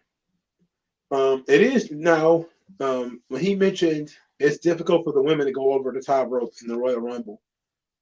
That's really something I hadn't noticed, but it is also true. The women do have a hard time getting over that top rope. Like I don't know what you're gonna do, because not like you're gonna bring in a special ring just for the girls, and then have to take that ring down and build the male ring back up. And you don't want to shrink the men's ring because then it go like the men are fucking gigantic in that ring. Now maybe visually it might work out great because you might be like, my God, Roman Reigns is a monster. Look at the side. Look how much of that ring he covers. But if the ring is made for fucking Io Shirai, then you can't put Roman Reigns in it. It's not gonna be enough room for him to work. So I don't know. I have been pushing for a long time for WWE to make a separate women's brand. I think that fits a lot better than trying to crowd the women on the men's brand. I've been saying that for a long time. The women probably should have their own third branding. And I don't see a problem with that. WWE should form their own stardom. Have a women's brand. I don't have a problem with that. I think that would be great. Every time I pitch that idea to somebody, I get hit with you're treating the women's wrestling like it's a ghetto. They're not allowed to, because they know for a fact there's going to be fewer people watching that women's wrestling show than will watch the men's wrestling show. They already know that. And they know it without saying it. They know it without saying it. But that's what prevents people from saying, why don't the women just have their own wrestling promotion in WWE? Because WWE can't fucking afford it. They can afford to take an hour of Raw and turn it into a women's show and just surrender that entire hour of Raw to women's wrestling. And 4 women's matches in that hour or whatever and call it a day. You could easily do that. You could easily pitch, even if it's just a network show, 45-minute women's show with all of the women's stars on the show. They're going to build their own storylines on the show, all that kind of stuff. It'd probably be nice for a little while before some guys will lose interest, and then it'll be a problem. Now, I'm still a big proponent of the women should have their own show, because it'll be better for them. They could grow and blossom, and it won't be competing with the men for TV time and all that kind of stuff. The women's pay-per-view, though, we got to talk about that because that's a very interesting situation. The women's pay-per-view, it did not succeed to the level that everybody wanted it to succeed, mainly because it seemed like it was hastily put together, and there wasn't enough real storylines put into it. If Triple H announced there was going to be an Evolution show, people would be excited for it, but they also want to know what's going to be on the card, who's going to be on the card, what are they going to do. I believe the main event of the Evolution show was Nikki Bella and Ronda Rousey. And who really bought into Nikki Bella beating Ronda Rousey? I don't know. Not me. So it's something to consider. I don't believe that we need any sort of women's mid-card title. That's why you have tag team belts.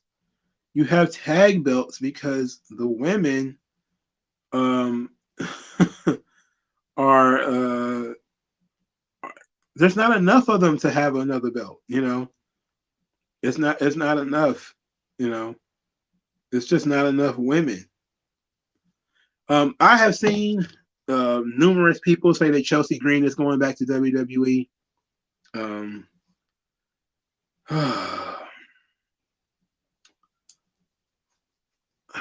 Look, I'm not the hugest fan of Chelsea Green, but I'm not actively anti-Chelsea Green like I'm anti-Mia Yim. Like I'm anti-Mia Yim coming to WWE. I really don't think Mia Yim is that good. But I see both of them coming back, if we're being honest.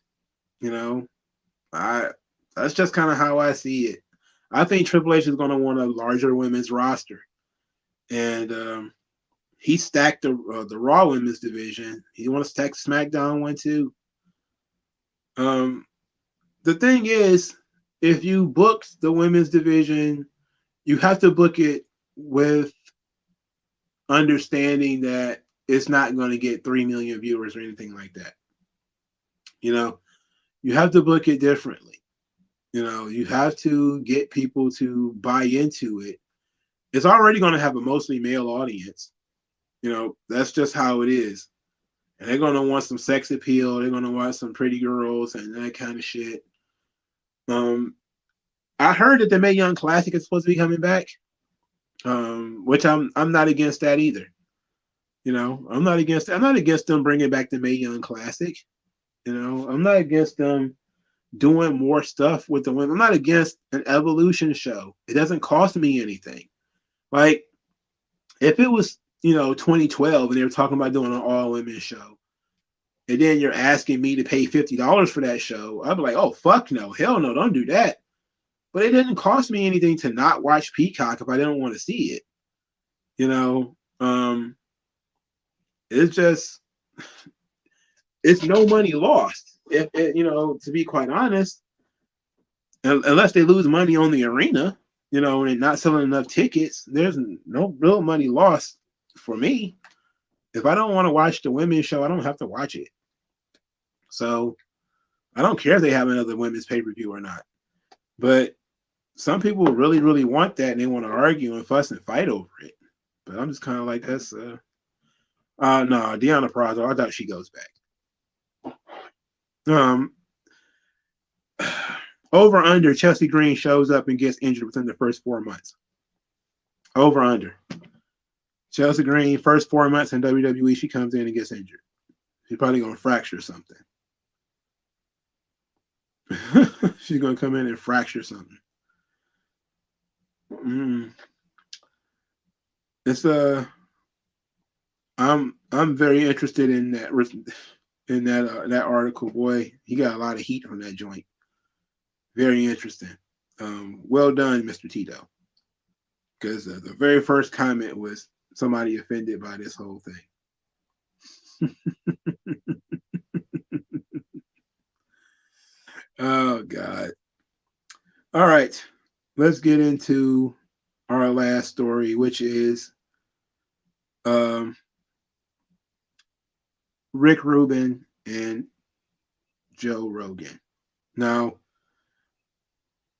I've been paying attention to this, and I think this is a fun subject to get into,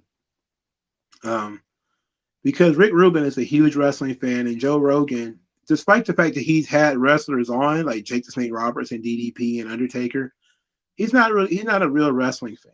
He's not a fan of it. He doesn't really like it, and that makes sense.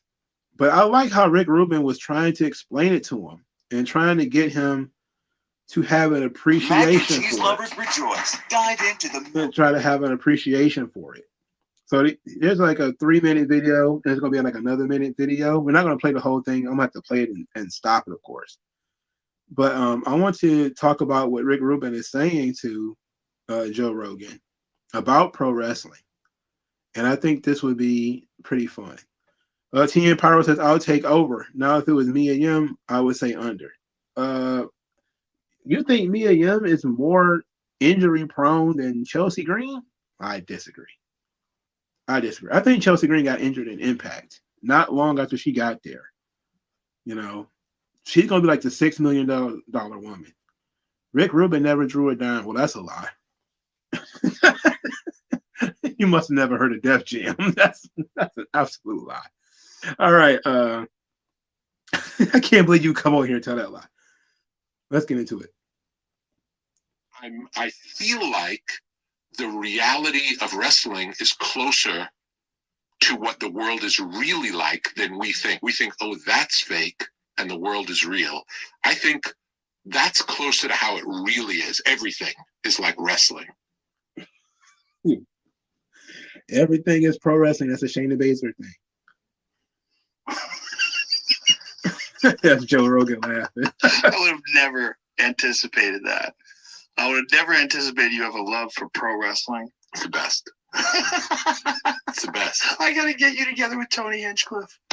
It's the best. Does he love it? Oh my God. You know what Tony is? Uh-huh. Brilliant comedian. Yeah. Brilliant. He's the host of the best live television.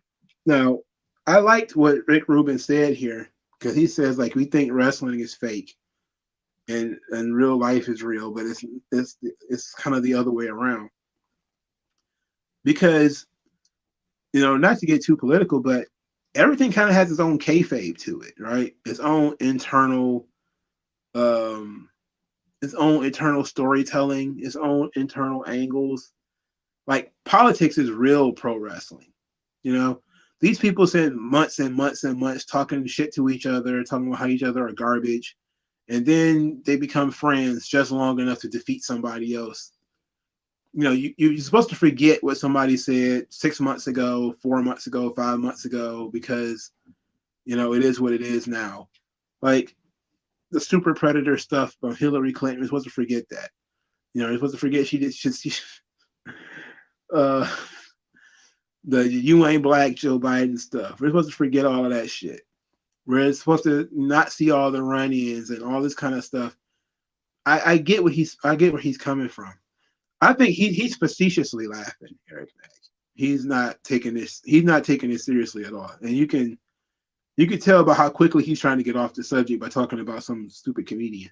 Television show, the best live comedy podcast in the world. It's called Kill Tony. And it's a show where he takes stand-up comedians, he has professionals that come and sit on this panel, and then amateurs will go up and do 1 minute. And there's this incredible band behind him. The band is like some of the members are the guys that work with Gary Clark Jr. Yeah, just these incredible musicians, and they play. Yeah. I go to sleep and I sleep good. I don't get it. Really? I don't get it. It's the most relaxing thing. It's the only thing that relaxes me. That's so wild. I'll watch it before I go to sleep, and I sleep good. If I watch wrestling before I go to sleep, the world's a good place. That's kind of how I am, like on weekends. Like I like to watch wrestling when I get up. That's kind of what I did when I was a kid. I don't get a chance to do it every other weekend because I work every other weekend. But on days I'm like off on like a Saturday, that's like awesome. I get to wake up. And I'll probably throw on something. I don't know what it might be. It could be anything. It just might be a regular match. It might be something I've never seen before. Maybe some Japan shit.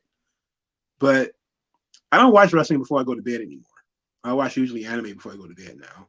Usually that's what's putting me to sleep. Like I'm probably gonna watch Inuyasha or something like that before I go to sleep tonight. But there was a time where I would put on a wrestling show before I went to bed. Unlike some people would put on a movie. You know, I would put on like Starcade or something like that. And then, you know, drift off to sleep. But those days were kind of behind me. I think I watch too much wrestling nowadays, so I had to cut back. Before I go to sleep, and I sleep good. If I watch wrestling before I go to sleep, the world's a good place.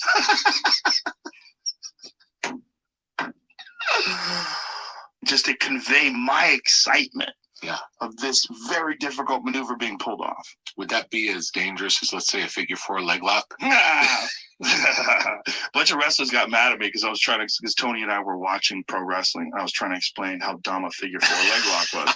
Because I was like, he's literally giving up an inside heel hook.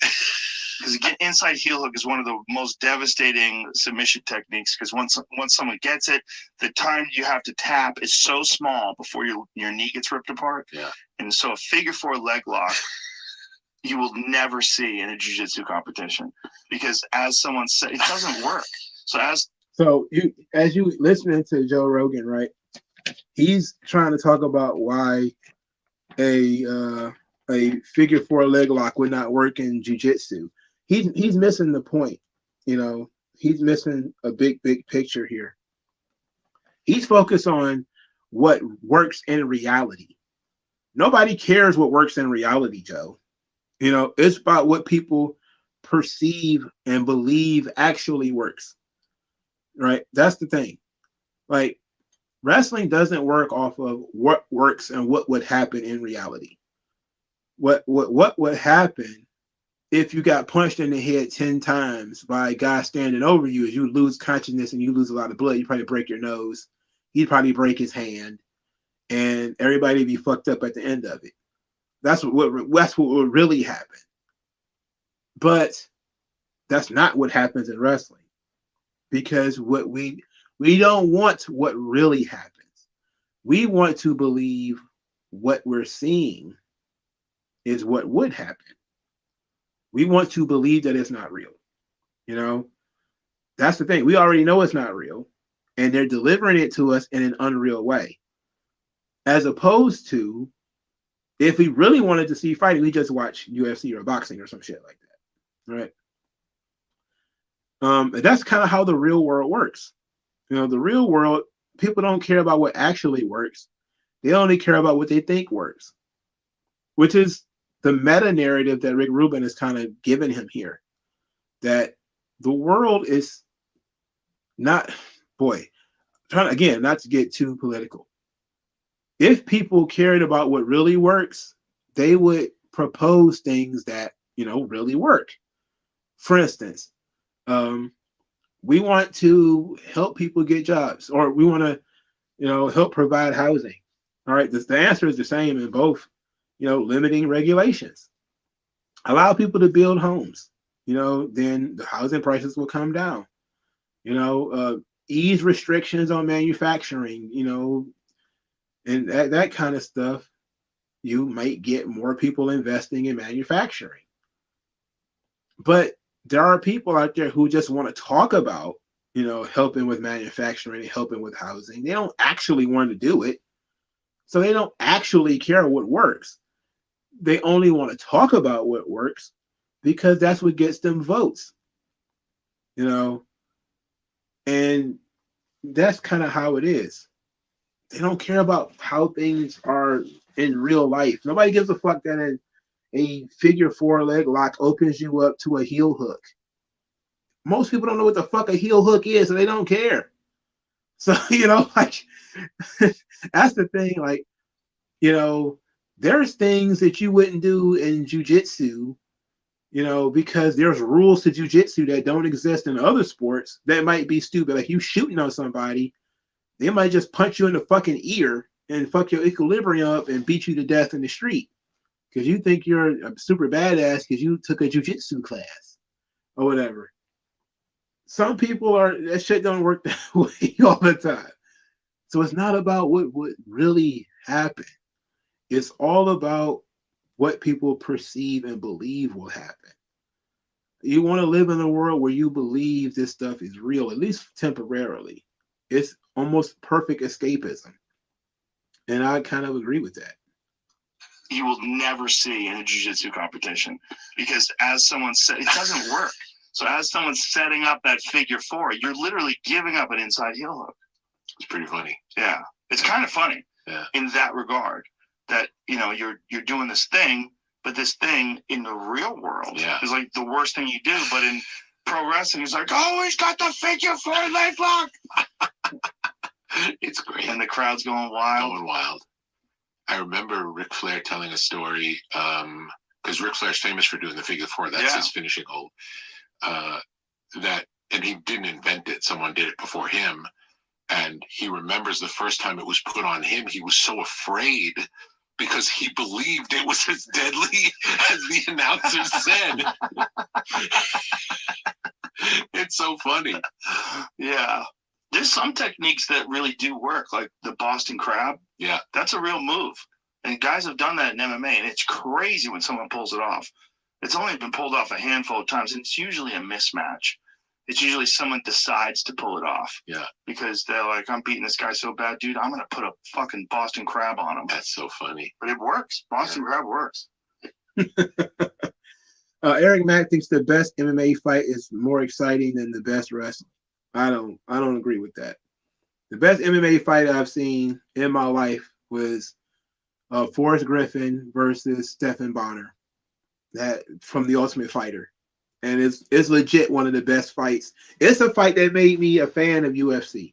Now I've seen some really great fights. You know, the Silva Sonnen matches. I've seen those joints. Those joints were tremendous. They have great drama to them, but there's a lot of lows in the action when it comes to UFC and in boxing. There's a lot of lows, a lot of holding, grab the guy, laying on the ropes, and that comes with real fighting, because in real fighting the objective is not to get hit, not to entertain. You know, Dana White gets a lot of criticism for being a guy who pushes combat sports into the entertainment realm, you know, by having stand-up rules and all this other kind of shit. That, you know, it's basically, some people have basically assumed that he was fight fixing because he would have that stand-up rule. So you would have these situations where the Don Fry fight too was another great one. I forget the name of the Japanese guy, where the two of them just punching each other in the fucking head. It's the most masculine fight ever put together in human history. It's Don Fry and some Japanese guy. What was his name? Somebody knows.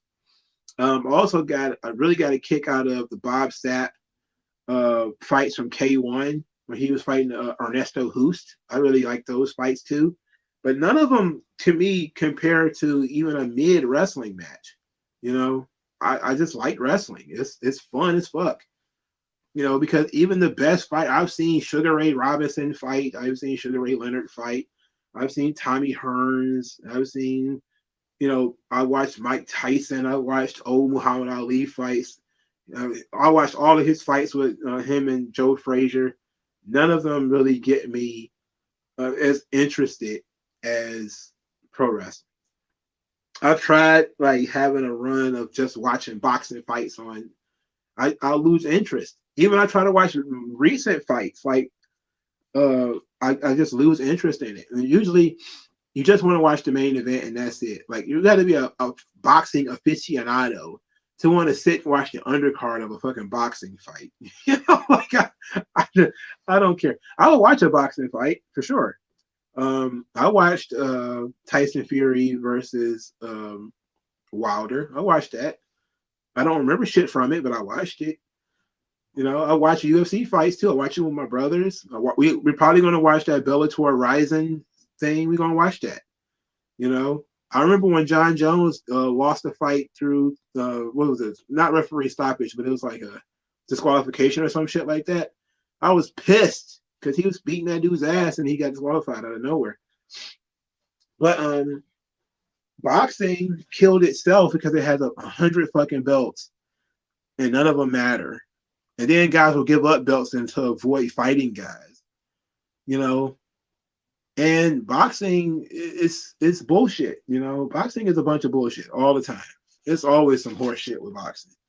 So I fall out of love with that. But MMA, yeah, I like MMA. You know, I don't go out of my way to see it all the time. If I know somebody, I'll watch them. But typically, I'll watch like whoever the top guys are. I'll watch those guys. Like I really enjoy a good MMA fight. But even a good MMA fight, unless it ends within the first round in some dramatic way, it's probably not going to match up to a good pro wrestling match for me. Yeah, John Jones is tremendous. You know, John Jones is great, but he hasn't fought in years, right? He's been in and out of legal situations. His epic heel turn on Daniel Cormier was fantastic, though. Oh boy, oh that was an epic heel turn. I always direct people to one of my favorite YouTube channels. And just as I say, he's one of my favorite YouTube channels. Like I forget his fucking name. Napoleon Blown Apart. He's so good. His channel is so good.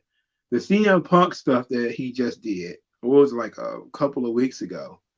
He did a CM Punk video. It was tremendous. He's doing a documentary series on the Ultimate Fighter that really reminded me of that fight. And I remember watching that fight on Spike TV with my brother when I was probably in my early 20s and maybe my late teens. And we were just kind of mystified by Bonner and Griffin and what this thing could be. It seemed like it was next level pro wrestling. And then we very quickly were smartened up that it's not. And it really came with like Brock losing to the curly haired guy, Frank Mir, when he lost by submission. Even though Brock was like physically dominant, he got caught in like a leg lace or ankle pick or something like that. Ended up tapping out. And I was kind of like, you know what? That's a shitty finish. You know, like, that's a shitty finish. You beat the guy as soon as he comes in. You're trying to kill his career. You know, fuck this. This sucks. But it wasn't even that he lost. It was just that it felt anticlimactic to me. It didn't have the drama because that's not the goal of UFC. That's not the goal of MMA. To build to a dramatic finish is not the goal. If it happens completely by accident. You know, like the Ali and Foreman. Like it was a dramatic finish for Ali and Foreman, but it wasn't. It was a complete accident. Now, I wouldn't say it was an accident because it was planned by Ali to let him, let Foreman wear himself out. But that wasn't what people were going into the fight to see, But it kind of, in a way, it was because it was Foreman in there throwing heavy punches and being the bruiser, and Ali was expecting that and kind of let it happen, and then weathered the storm, and then picked him apart from there. So he did kind of tell the story of the fight, but that's rare in boxing. That was rare as shit in boxing or in MMA. The first Chael Sonnen and Anderson Silva fight, where Silva submits Sonnen in the literally the last few seconds of the last round of a fight that he was losing. That's when I was like, oh my God, Anderson Silva is the fucking GOAT. He pulled victory from the jaws of defeat. That was tremendous. Still one of my favorite fights ever. I'm a big fan of Chael Sonnen too when he's not, trolling John Cena on Twitter. I love Chael Sonnen. He's great. He has a great appreciation for pro wrestling too. And we have this sort of, different appreciation for the sport and the art form of what boxing is and what MMA is and what pro wrestling is. These things are all different, but they're all like cousins. They're like humans, orangutans, and bonobos. It's like they have a common ancestor in combat sports, like wrestling, legitimate martial arts. This is legitimate shit, wrestling. It goes back hundreds of thousands of years. The fake shit that we watch is older than MMA, and it's not as old as boxing. Boxing is like right there with it. But it became fake for a reason, because it was more entertaining for people when it was fake than when it was real. And then for years they would be neck and neck. Pro wrestling would be a very popular sport, even though it wasn't real. And a lot of people knew it wasn't real, especially in the big cities like in New York or California or something like that, Chicago. They kind of knew it wasn't real, but they watched it and enjoyed it anyway. Boxing was big because that was like the most manly man sport ever. And as long as the heavyweight champion was American, we loved it. Joe Louis or something like that. It was great. UFC, MMA, it was a big thing in Japan in the 80s. It wasn't big here in the United States. We didn't even have MMA in the United States. There was no fucking MMA. They did have MMA promotions in Japan, though. They had kickboxing promotions and Thai boxing and all that kind of shit. And in the 90s and stuff like that, too. the thing is, the meteoric rise of UFC, and everybody thought that UFC was going to put WWE out of business. That's what I remember hearing that all through, 2002, 2004, 2007. Oh, UFC, man, look how popular it is. It's going to put WWE out of business. I knew it wasn't going to happen, but it was growing too fast. It grew so fast. It went from literally something only a few knuckleheads watched to being something that was mainstream on ESPN. It happened so quickly that UFC popularized MMA. Now, ESPN had already had MMA. Like I said, they had K1 fights. They were showing some Pride fights. It should be like 2 o'clock in the morning, but they were showing this stuff, and it was fine. It was fine stuff. But now they were like talking about it on Sports Center, and it was important shit. And they were drawing huge gates and huge pay-per-view buy rates and that kind of stuff. But now it's clear UFC will never surpass WWE, and it's in a completely different sport. And they have this kind of co-respect where WWE is not even in pay-per-view anymore, so they're not even in competition that way. And UFC bouts don't draw nearly as much as a WWE show. I think they draw typically. Sometimes a fight night would draw about what a Dynamite would do, but they probably do much bigger 18 to 49 due to it being MMA and being like live sports. But I don't think that UFC does like crazy numbers in terms of like fight nights or anything like that. At least I haven't heard that they do. I've looked them up and haven't seen like the numbers were mind blowing. So it's not like UFC gets like 6 million viewers on TV or anything like that. Usually it's the top guys draw a lot of money, which is typical, the same thing as boxing. The top guys draw a lot of money. Everybody else is kind of middles along. Yeah, Pride was really fun. It was like really fun shit to watch.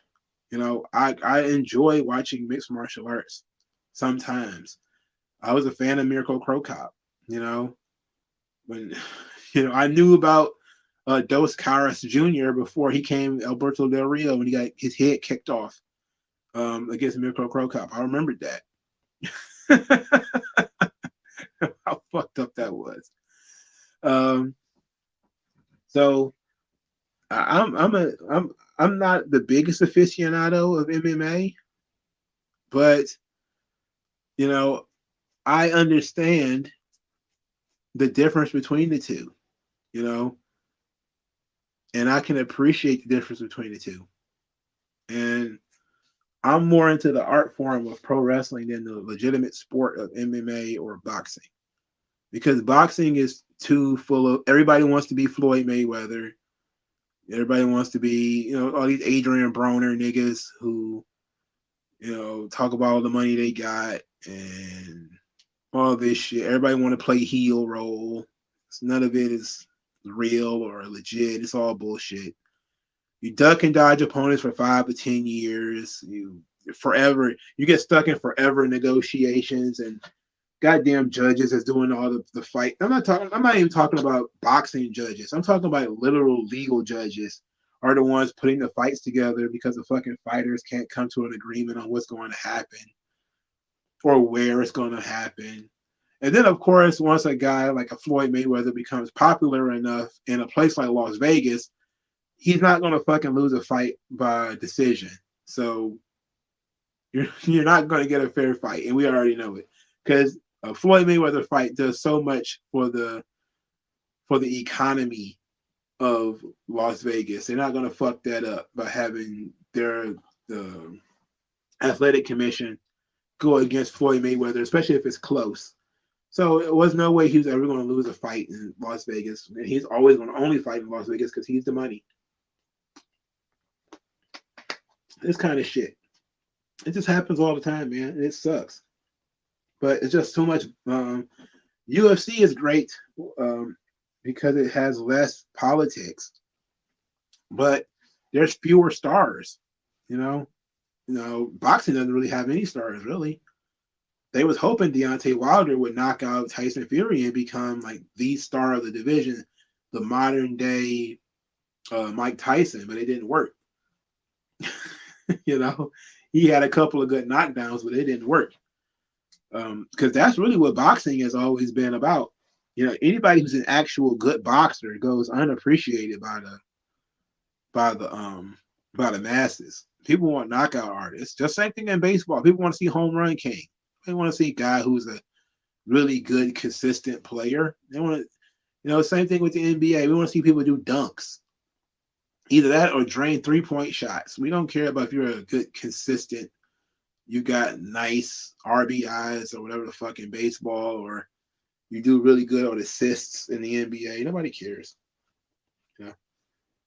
WG Phil, if you were to write Vince McMahon's retirement angle, how would you do it? Would it be a Survivor Series of him getting stunned at Mania? Was a perfect send-off. I think him getting the stunner at Mania was perfect. You know, I think if that was the last time we saw him on TV, it would have been great. You know, it would have been one more for old time's sake. Old man Vince getting a stunner, and that would have been fun. You know, but I still think he probably will end up getting like another stunner on his way out the door.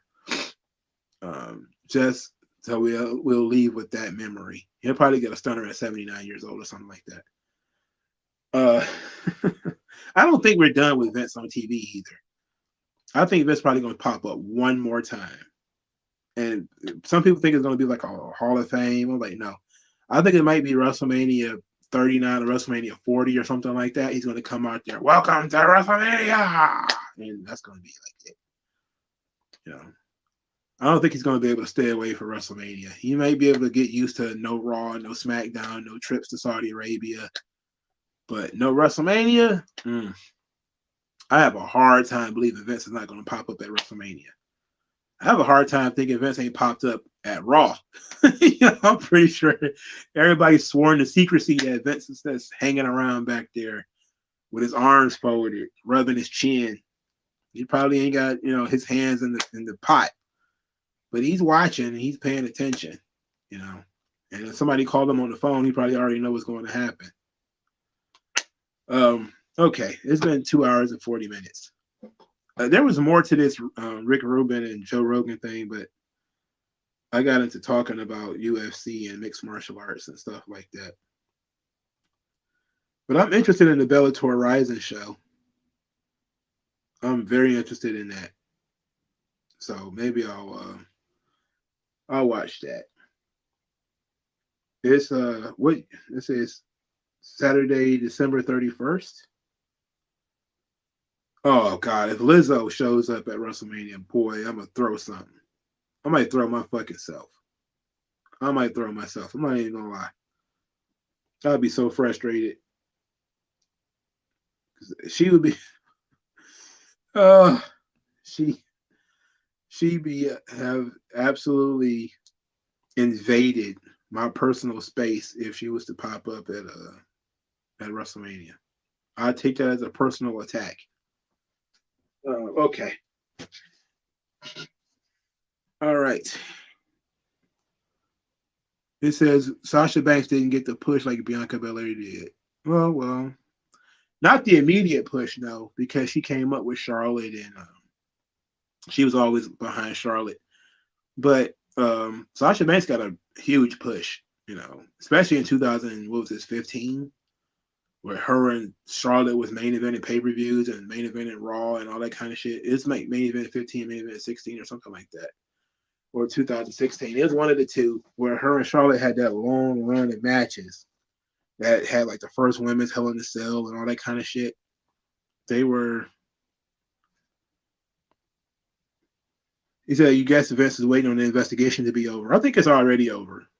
I think it's already mostly over. The financial crime, quote unquote, was what they were really looking at. You know, there really is nothing else to it.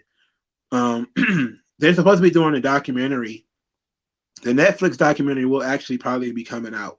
So he may pop up not too long after that. You know, once it's out there and everybody can talk about how much they hate him and everything, or whatever the case may be. maybe he'll pop up after that. But I know they're still working on a Netflix documentary. I heard Vice was supposed to be having a documentary. He'll probably pop up after all that stuff comes out. But in terms of the actual what happened in all these situations, they were looking mostly at the crime, or what they perceived was a crime, which was the financial mismanagement stuff, because he was not really charged, or he wasn't arrested with anything. So anybody who says like, oh yeah, they were forcibly raped is probably bullshit. And it's likely just comes from the quote unquote sources of the Wall Street Journal. It's probably horseshit in the beginning. But the financial situations was legit because he had paid for it out of his own money. People just keep thinking that he used company money for this shit. He didn't. He used his own money.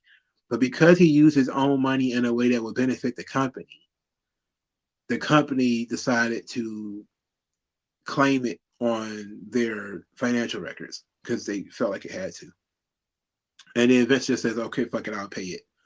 And so it's probably just like a accounting error. It's nothing like, it's not embezzlement, like what people thought it was, what I thought it was. But apparently they ain't arrested him by now. This shit been going on since what? June? It's October. It's 4 months, maybe even longer. I don't. If it ain't nothing about happening by January, it's probably nothing going to happen. If we're being honest. And plus, it's been very, very quiet. I noticed that there's been no more Wall Street Journal articles. Everybody keep claiming it's going to be some kind of Brian Gumbel Real Sports expose. I ain't heard no more about that shit. Who knows? That shit might pop up next year or something like that. So you never know.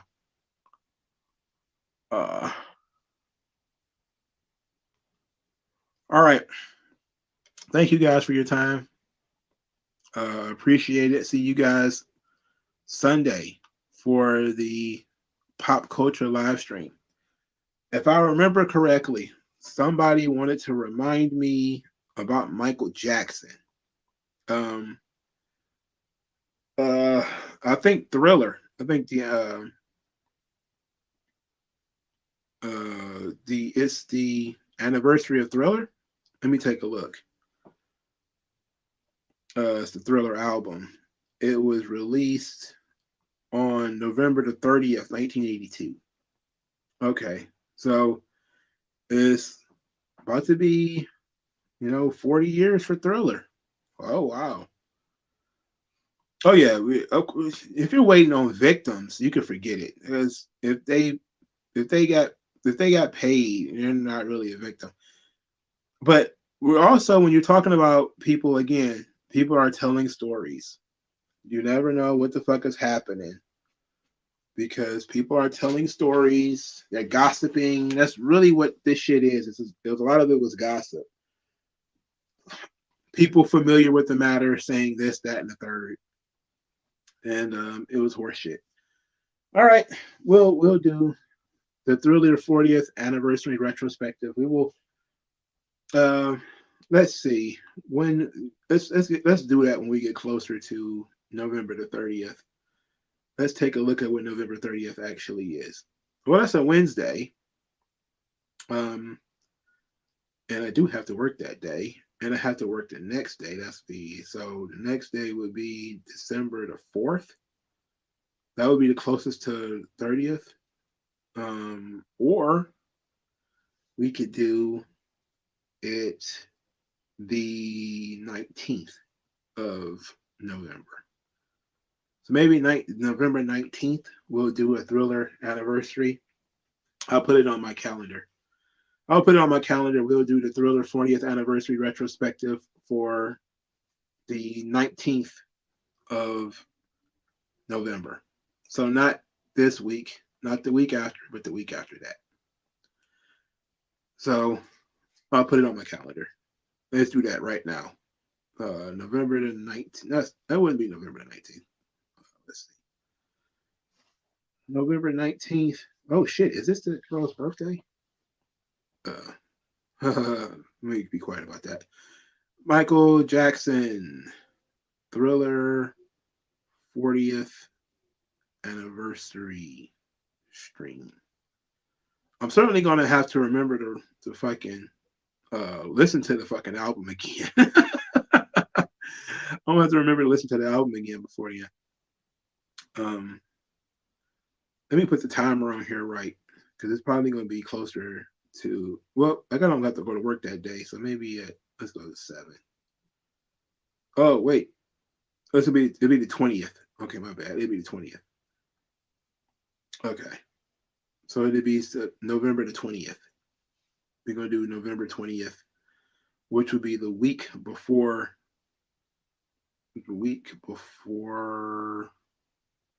it turns, the week before it turns 40.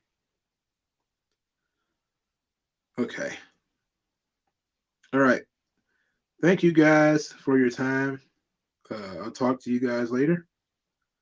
If you guys have any other like pop culture things you want me to talk about, or even some wrestling things, feel free to put it in the comment section.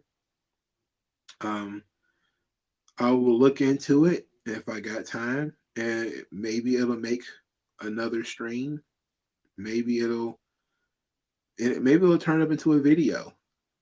You never can tell. So WG Phil had a great idea for a Thriller 40th anniversary retrospective, and we're certainly going to do that because I love Michael Jackson and I love Thriller. So we're definitely going to be doing that. So anybody else has any ideas, let me know in the comment section.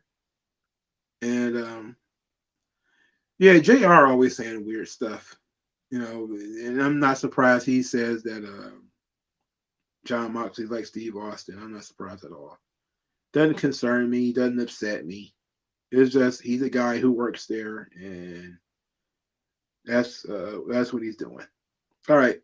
Ooh, Sheamus has a hot wife. Oh, hey, sweetheart. Hey there, sweetie. Anyway, I'll talk to you guys later, man. Peace out. Have a great night.